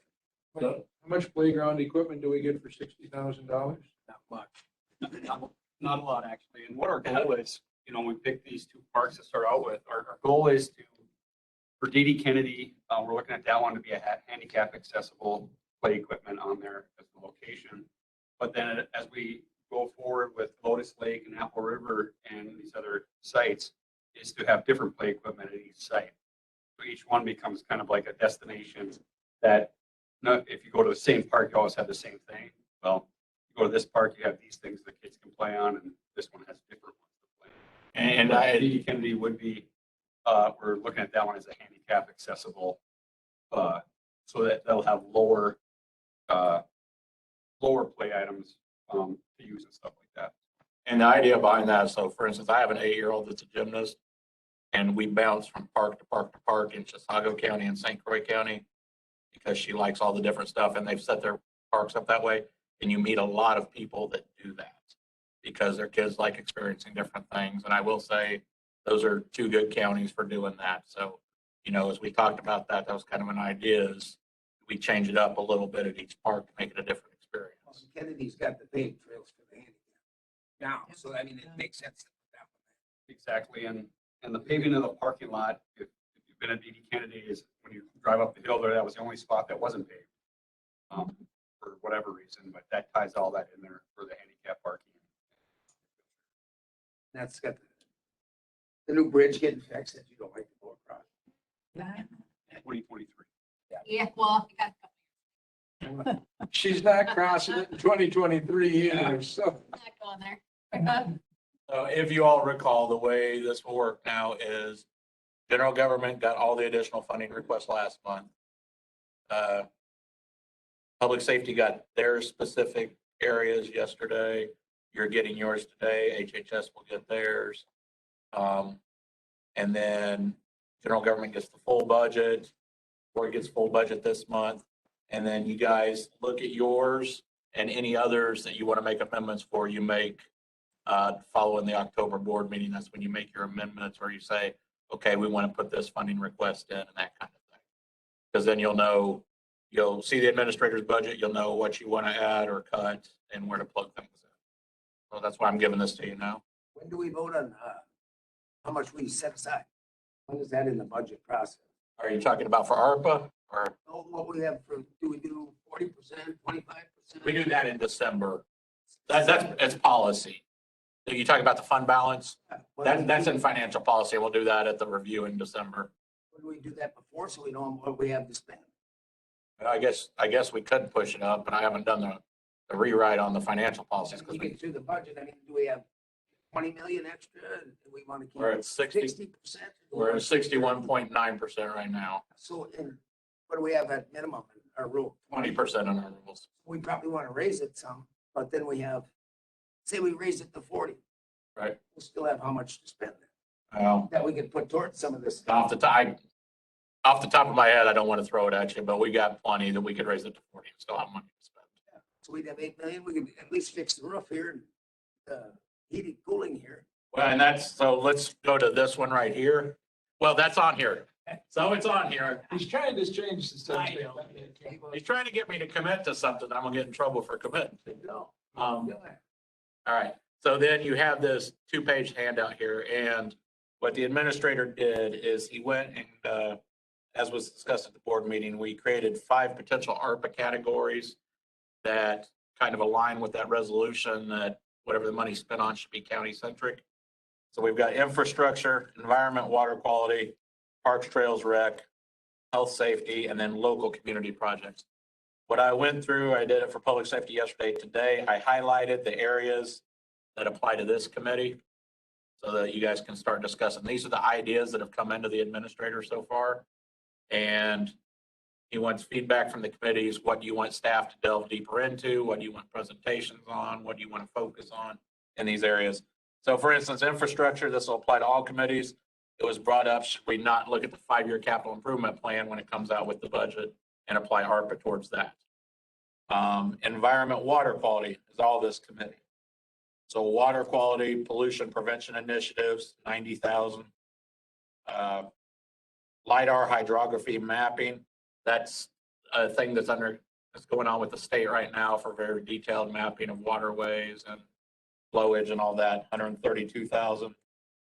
Conservation groundwater programs, again, that's a repeat from your additional funding request. That could be an ARPA funded thing, $10,000 a year. Some of these are just one-time things though, aren't they, what you're putting in? Yeah, the water quality pollution prevention initiatives would be recurring. The LiDAR hydrography is one time. For one time. Conservation would be recurring. The sanitary fund request to replace sewers, $20,000 a year times 5, so it'd be $100,000.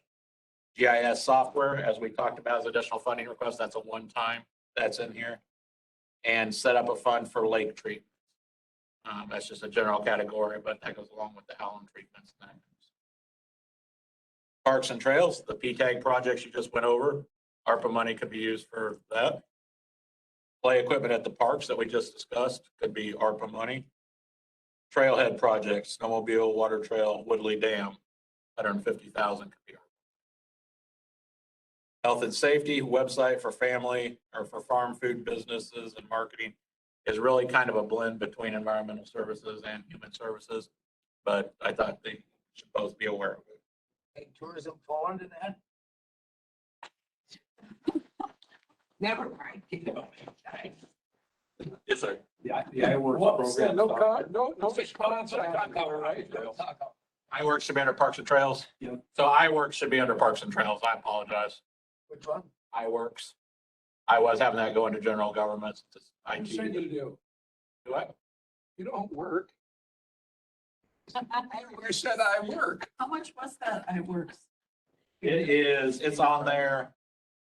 It's 80,000. I had it for general government because it was IT. Basically, it's a software, it's an inventory management system that could be used. It has a highway module on it and working with the vendor, I've been asking what that does is they come out and map your highways, they drive your highways. So it's almost like Google Earth coming down your highway. They map everything out there, use it for asset management, what's on there. We can also utilize it to drive our 4 rail beds. So you can actually have a Google Earth picture of going down the Stour Trail. If someone wanted to go on their website, click on the Stour and see what it looks like, they could go on there and view the trail before they come to Polk County. Or with that, it has a customer service module that would link to our website where a customer could drop a pin, be it on a highway or a trail that said there was a washout on the Cattail Trail at this location, please fix, and then that would generate a work order coming back. And then it would be as asset management on our trails as far as knowing where signage is and all those things. So that's really a good example of where there's an ARPA request that this committee, that's public safety in a way because of highways and general government. IT typically would rest in general government, but all three, you know. This is getting all. Right. So the people that are having trouble on the trails, could be nobody. You know where I was old today. We should get that. Full set of silence. I think we should get that. If the biker's worried about a horse, he can do it virtually. He can miss the horse. It won't be on there. The horse can do it if there's a biker. Oh, goodness. This is what happens. And then local community projects on your second page. These are all the local community projects that have been put forward to the administrator in one form or another. But then I highlighted the areas that are specific to this committee. So you have things like the Clayton well replacement, Farmington redo the river access, Big Round Lake alum treatment, the Half Moon Lake cleaning station, and the Middletown Village Half Moon Lake boat ramp. Some of these are cost share that you see on here. For example, Amory Wellness, the Amory Matching Effort, the Town of Osceola, the Active Adult Living Facility in St. Croix Falls, the housing programs, and the Middletown Village boat ramp. These are cost share suggestions that have been put forth by the municipalities. So the reason that, as I said, the administrator wants this out is so you can look at them, start thinking about them when we have these Cal meetings. And if committees want to make recommendations, they have their specific ones. The yellow chat just for me is the scope of what we can cover under ARPA stuff. correct? No, the yellow, for clarity, is the scope of this committee, Got where, it. where the things that you guys would be kind of the guiding committee on.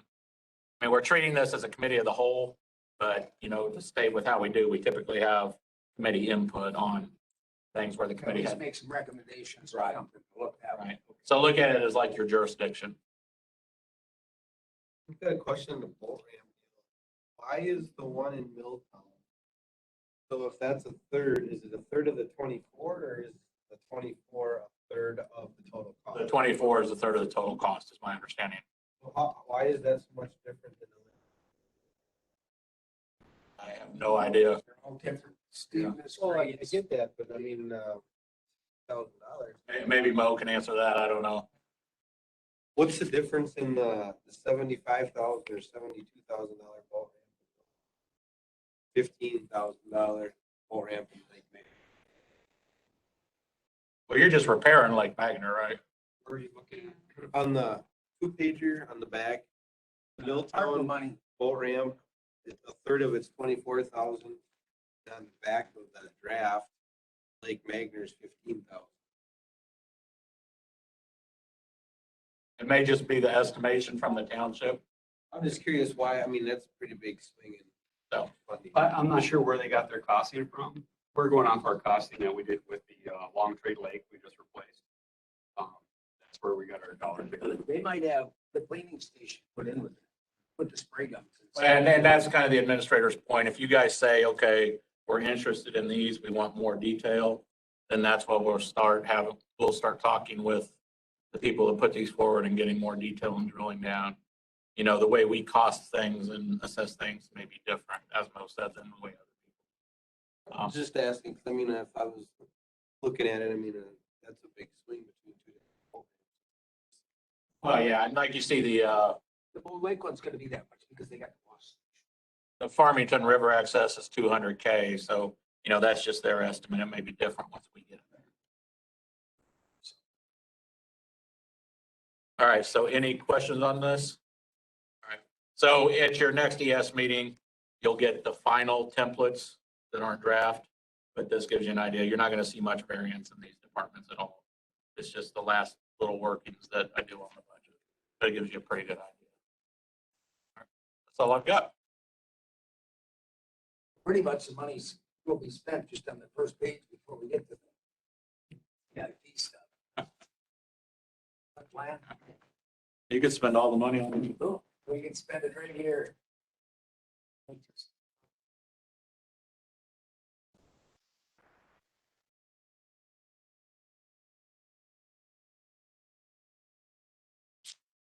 For October 20th, meeting here at 9 AM. We may or may not have Tim here regarding the comprehensive trail network plan. I guess it all depends on general government. So that's a maybe. Mo, that's a standing agenda item. We'll have Mo back. For zoning, I'll do my best to contact a voice for agriculture to present on their campground needs. Know if we have any, public hearing coming? I do not know. I do know we're gonna, Monday, it's Monday. We are gonna have a discussion on the condo subdivision plots. Yeah, Yep. so we're gonna talk about that. Is there a public hearing? I don't think so. Not that I seen when I looked at it. Didn't see any on the boards. Chad mentioned he'll be here again to present budget. And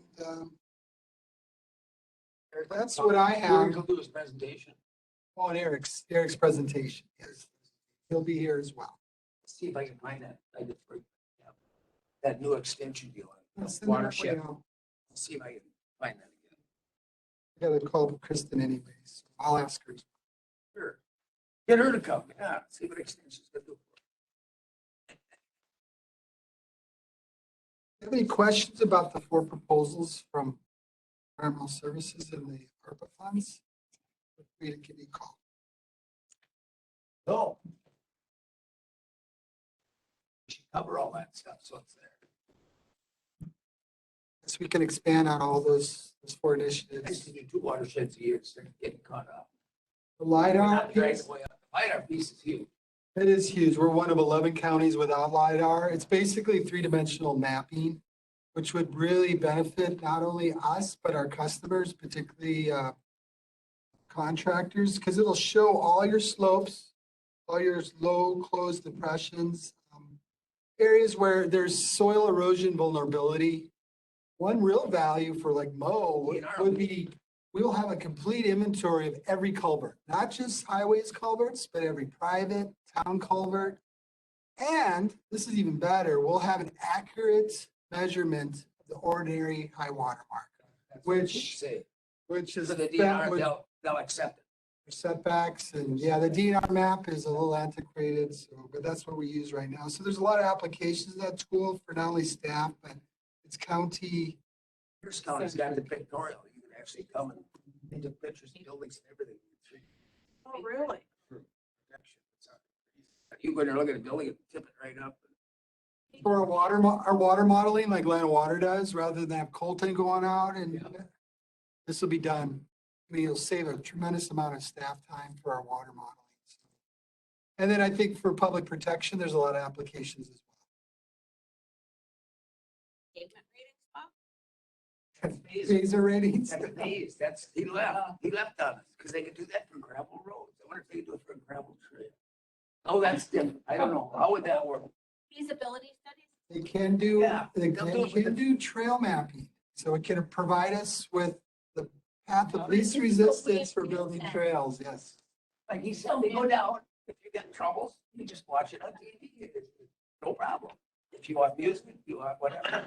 There's a horse apple in my way. on your treadmill? Yes, yeah.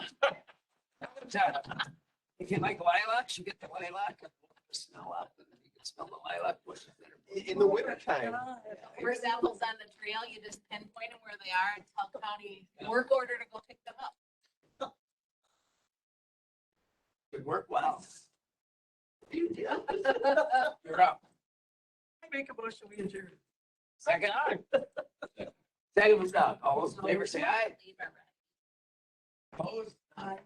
Yes, committee, I want to thank you so much helping us get through the trail prioritization exercise. We put a lot of work in. It wasn't all Alta, it was a lot of staff.